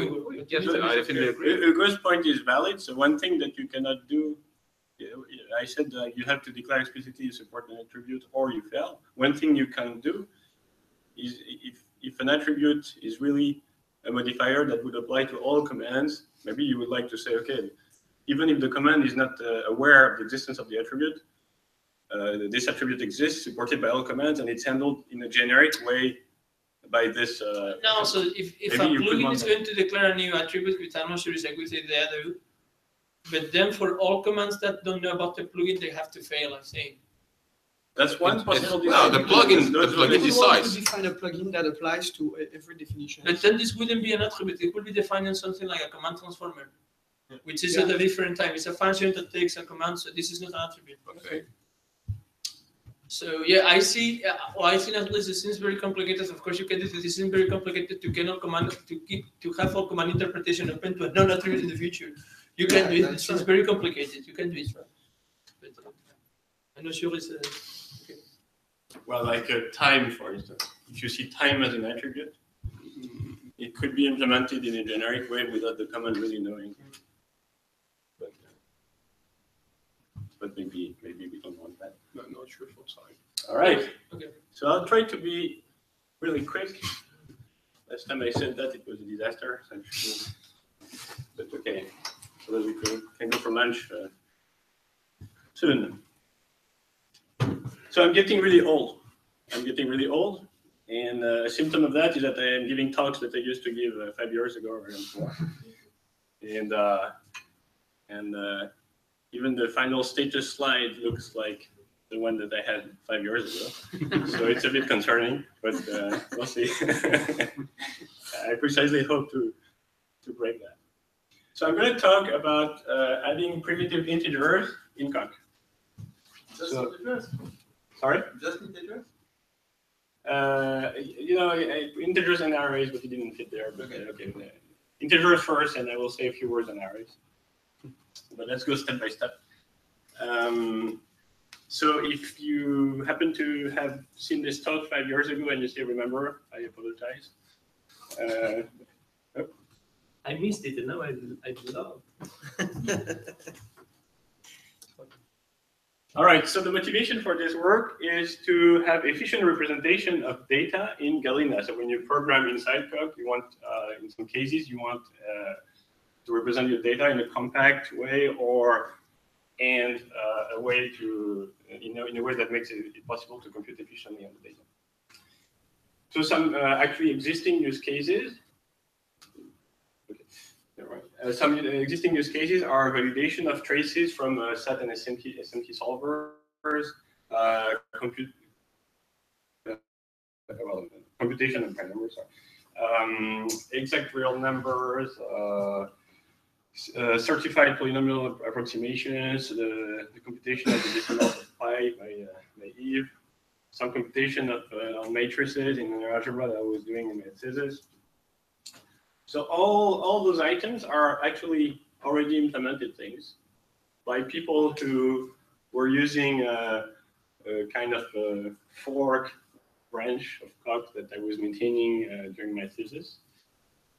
And I really strongly believe that those use cases are still valid today, but I don't want to maintain a copy of Coq. I don't see the point.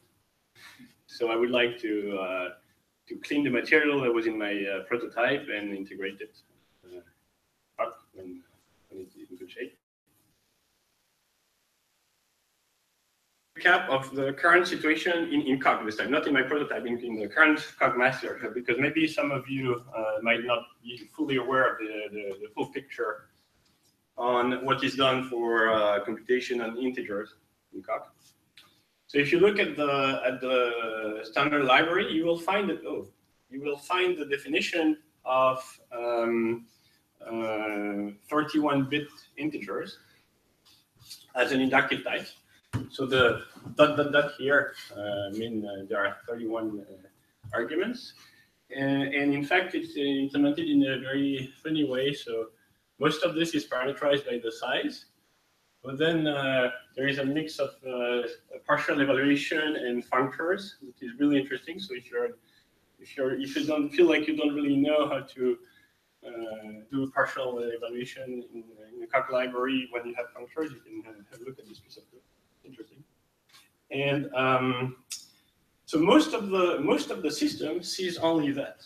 When you type a number, you have a syntax plugin as usual that parses the stuff and produces things in that type. And the only place where something smart in the sense of efficient is done is when you launch a computation in the VM or the native compiler using values in this type and functions or those values. So basically, it's really the VM, say, or the native compiler that substitutes this inefficient representation by the native camel representation. And it does, of course, something smart for open terms, right? Or when it reduces under lambda, so you may have a lambda, a digit might be unknown, or you might apply the addition that you want to be the OCaml addition and integers, but you know only one of the two integers, and you have to say something about it, and so on. This mechanism was called retro knowledge by Arnaud when it was introduced. And it has a nice terminology, so I encourage you to also read this. There is a reactive part and a proactive part, in the environment synchronizes the two parts, so it's really interesting as well. But it has some limitations. The first limitation is that when you build a term, you have to build the inefficient representation. Right? There is no other way around. There is nothing else you can express. So in some cases, with integers and say list of integers and things like that, Benjamin and his team working on the validating the SMT traces, they hit points where they could not even allocate the term without having everything blow up. So that's a bit unfortunate. And the other, maybe even more even stronger restriction is that this efficient evaluation is then specific to the VM. So no other reduction machines of Coq benefits from, apart from the VM and the native compiler, benefits from the efficient representation. Okay, I'm going to ask you in a second how many reduction machines are in Coq. You can start thinking about it.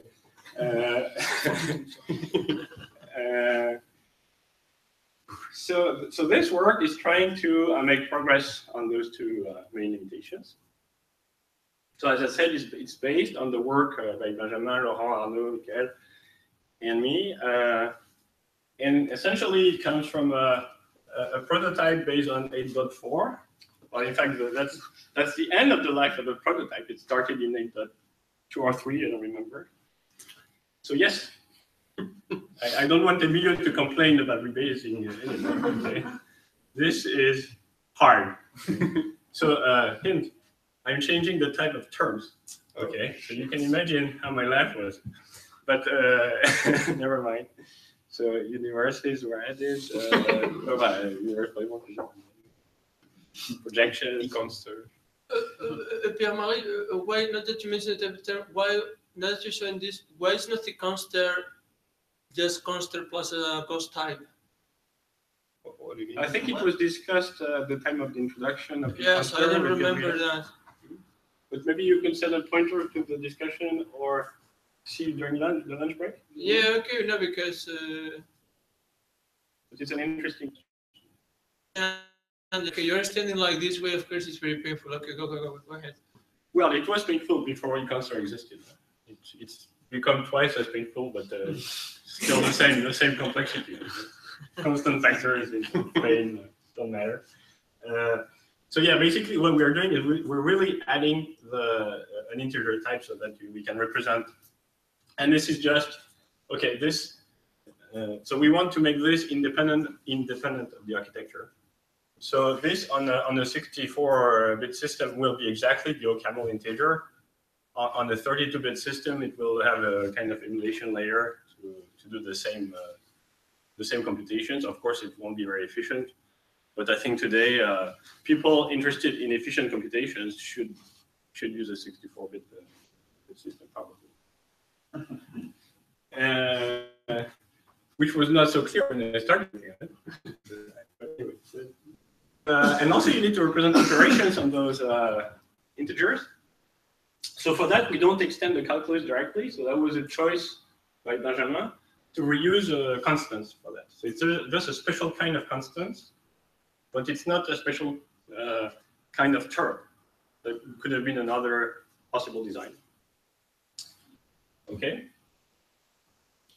And there's still a bit of something remains from the retro knowledge view, which is that in the libraries we register some constants or axioms to have specific computational content or specific types. So this is done in a .b file that defines the. What happens if you write anything there? If you take any random thing. This is an unsafe. Well, it has some checks, but it will not guarantee consistency. Okay. But what was that? You could probably get into Segfault or something, right?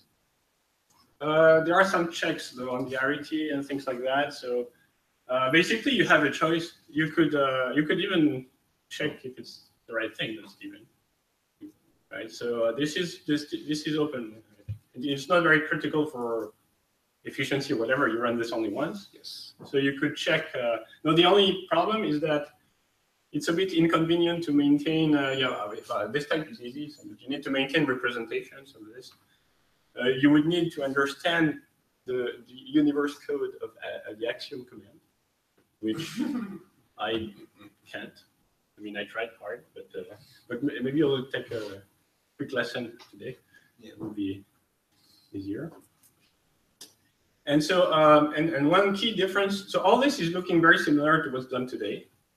But a key difference is that the properties are explicitly expressed as axioms, right? Today, it's just implicit. When you launch a VM computation, if this doesn't hold, then you're going to observe strange things and you're going to derive an inconsistency, potentially. But you don't see explicitly the properties on which you rely. That's the drawback. The benefit from the current approach is that you don't need axioms. So it doesn't, it won't make a computation stuck or something like that. It's a trade-off. But if you just run a program using intent and, yes, you don't see the action. It's only if you do a reference proof that you. Yeah, well, so you need to basically say what print assumptions does on primitives, and there for now it's printed as axioms, but there is the specific field, so it has the data already. But we need to agree on the design. My suggestion would be to say something, like uses the, but something more specific than an axiom. Yeah, so this is a primitive type. So for all closed instances, this is provable by computation, right? Yes, but okay, 63. That's usually 2 to the power 63 per potential values per argument. So yes, in principle, yes. Yeah, but I'm just asking about meta-theoretical properties like canonicity or something like that. Yeah. So the logical content of the action is absolutely clear. The logical one, the computational one, then that's where the thing is. It's an axiom, right? So it's not dangerous because it has less computational content that you might want, but it could get in the way if, I don't know, you do dependently type computations on vectors indexed by machine integers. But then, okay, but I don't think it's dangerous in any way. And yes, in principle, it could be proved by just exhaustive case analysis. So it's not very interesting from the logical standpoint. How long would it take? You mean comparing it to the age of the universe? Yeah. Compared to infinity. Constant time. Yeah, and so the first package is integers, but there is a second package which is arrays. And so what we were doing during my thesis with Benjamin is we were importing a flavor of persistent arrays. So arrays that look functional. So when you set something in the array, it returns a new array.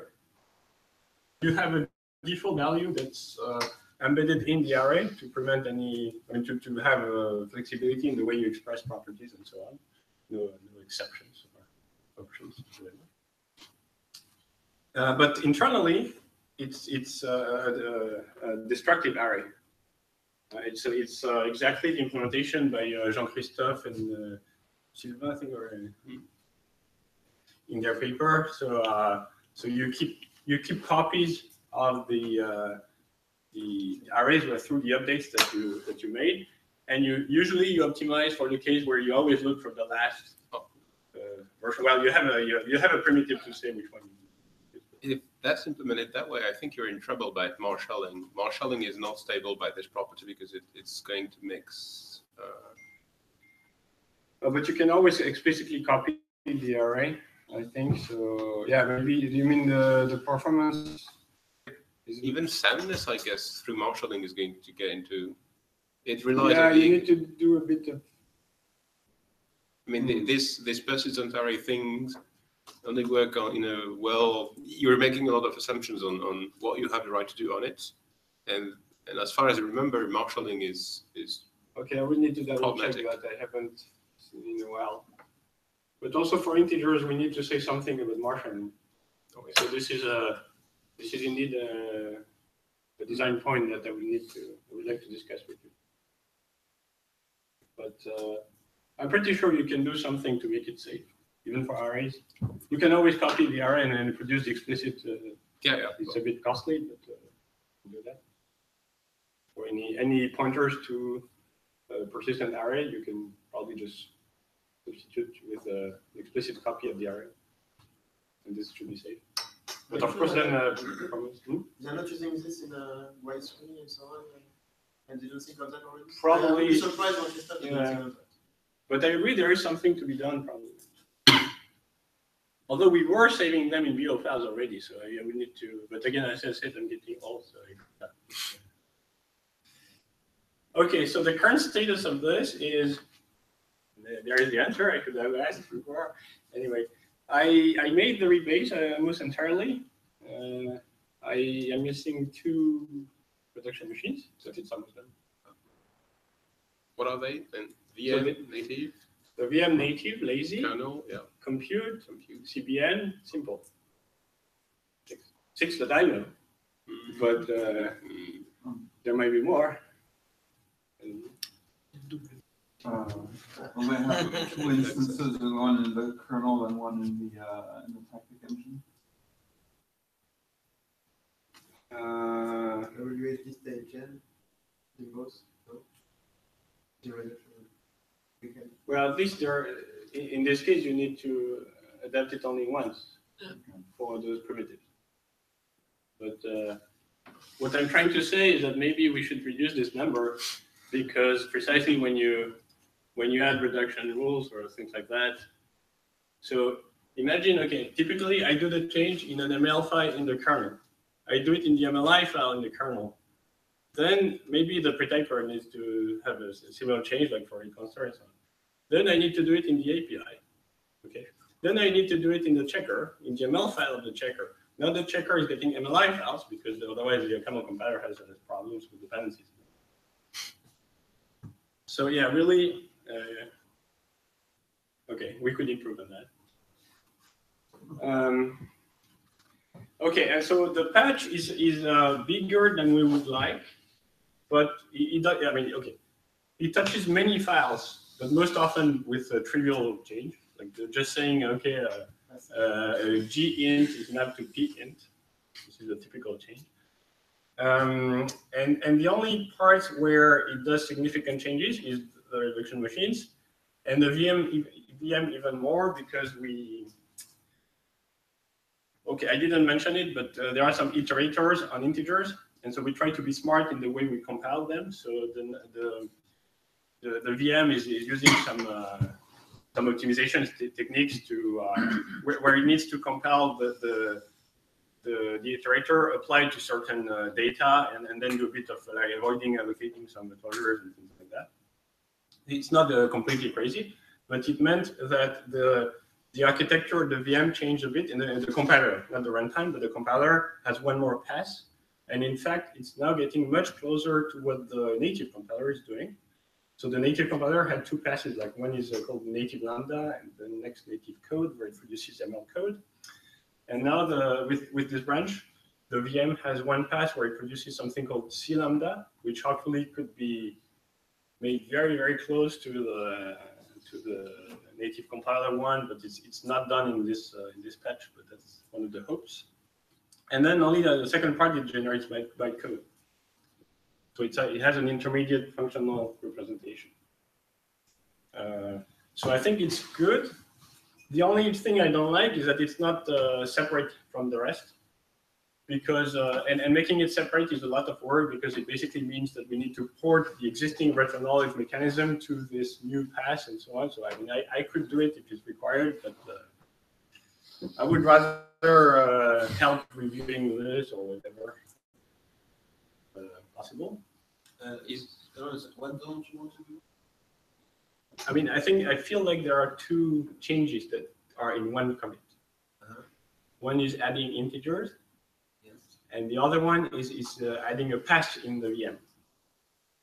The two are related because the pass is made necessary for to do things efficiently in the new context. Well, in fact, it's just better than what we have today. But making those two changes separate in a way that makes sense is doing more work because we need to produce code that is just not there. It's not just a matter of history. Yeah. Yes. Did you have any issue with the number of instructions in the bytecode? With the number of instructions. I think I remember where they like you probably have new instructions, right? Inside of strings? We may have a few new ones, but basically, most of them are just replaced. There were existing instructions on integers already, if I remember correctly. So, how much room do we have left for? This I don't know, but no, we didn't. I don't remember any problem with that. But we also don't add many new instructions, and it's only for arrays that we add maybe something that gets and something that sets, something that makes. But it doesn't get us very. I don't think we were so close. I don't know where the limit is. But I don't remember any. I could check. So I ported big nums. So another byproduct, which is nice, is to switch to 63-bit integers. So it really means a lot in terms of when you use the big nums library. Those trees, I mean, the leaves have a double size.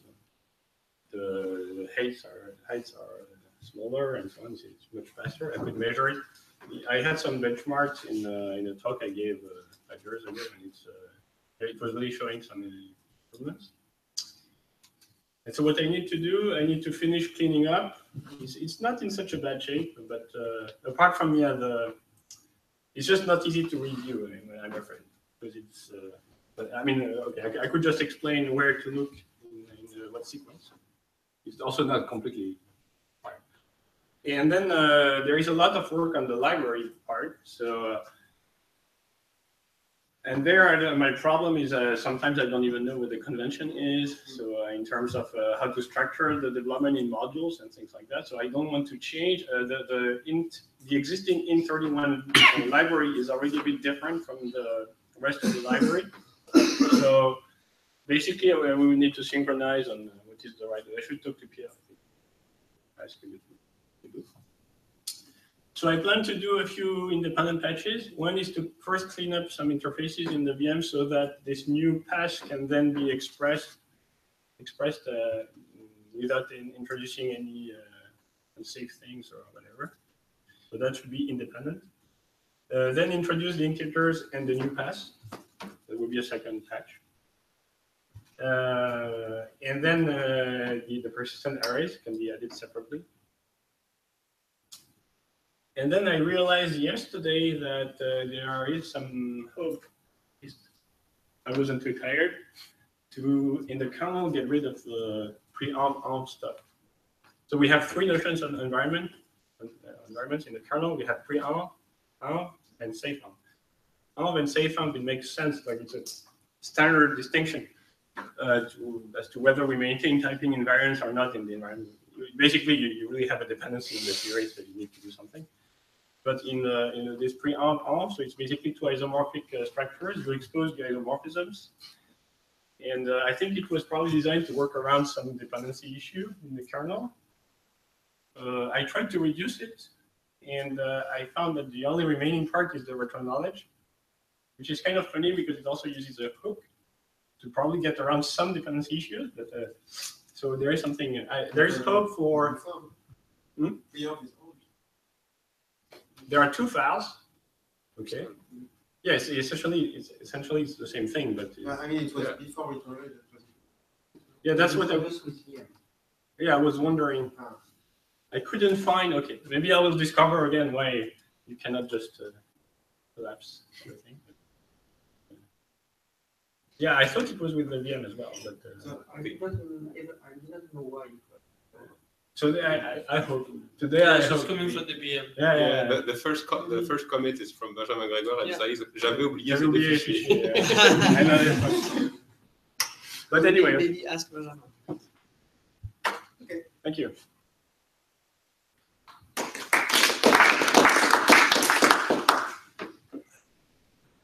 So do you guys have other questions? Anybody? I think you also need to talk to me about extraction. Yes. Okay. I can say a few words. So I didn't rebase it yet, but in the native Coq prototype, there were mappings for extraction, so they would also extract to efficient data structures. Okay, I think we can map to Yes. 63 or. I think it was still mapping to the. So this U in 63.t. This is it's an independent ML file, and at configure time it just tests the architecture. So if it is on a 64-bit machine, it just aliases to the standard locale operations. Okay. If not, it's there is an emulation error. I'm not a first for kernel, you can call it something. Yes. I'm not that fluent in Haskell, and I don't know if it's easily okay, that was not done. sized representation. That's a good point. Yeah, that's a good point. Yeah, this is something I need to. Of course, we can probably map that into arbitrary sized figures that Haskell provides. No, we need to have a look. Yeah, right. No, you're right. I had forgotten about it. So I'm sure we can do it, but something needs to be done. Yeah, we have to have a kind of glue library to do something. Yeah, because Haskell typically has this kind of arrays, I think. Some flavor. And these arrays. And run in the run. Yeah, this is another. That's a different. This is the fourth package. It was not nice. One thing you could do, but in Coq you need to explore a bit before doing this, is to use real destructive arrays and then use a monad to say that you read it correctly. Beware about the contamination. Beware about the contamination. Yeah, but this was not in my. But even in settings like Haskell, it usually makes sense to have the two kinds of flavors because when persistent arrays are good enough, the not having the monadic encoding is more comfortable. You can use it like the usual way. Yeah. And when it's not enough for your use case, so you need more performance, you need to access other copies in the history, then the monadic encoding is maybe the only way to go. I think it would make sense to have this and you can wrap around the interface to make. And the problem with the monadic encoding, but I don't want to do, is that you have strong reduction, so you need to say what you do. Oh yeah, it's really tricky. But so it's if you pass it as a handle, like a yeah, you can. No, but we I didn't say, but we have a branch. It's not for today, and not for 8.8. But so does it sound like a reasonable thing to do for 8.8? Or are some people really? Very helpful. I the timeline. Yeah, so the timeline is I did most of the painful part. So now I need to adjust stuff like marshalling, extraction, and like simple and compute. But that's easy. I did the kernel reduction already.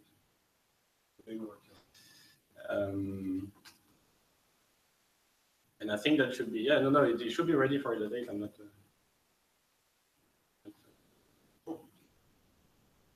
Finally. Because I have some users who are eager to. I am eager. Because they're using 8.4 basically. So, so they are starting to complain a bit.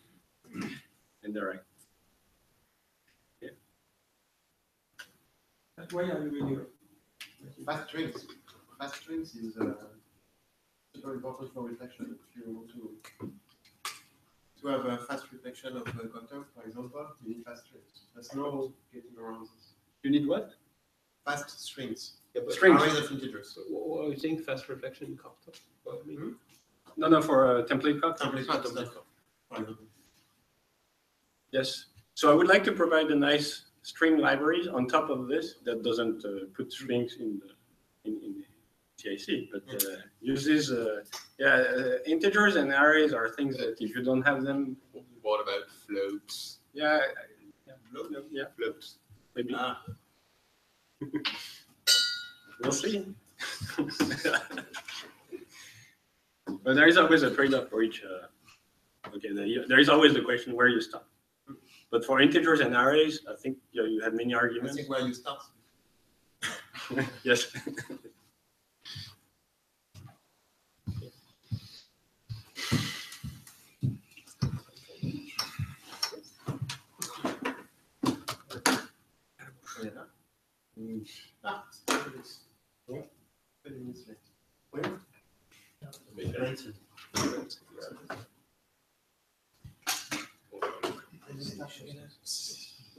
On peut laisser les choses ici ou pas? What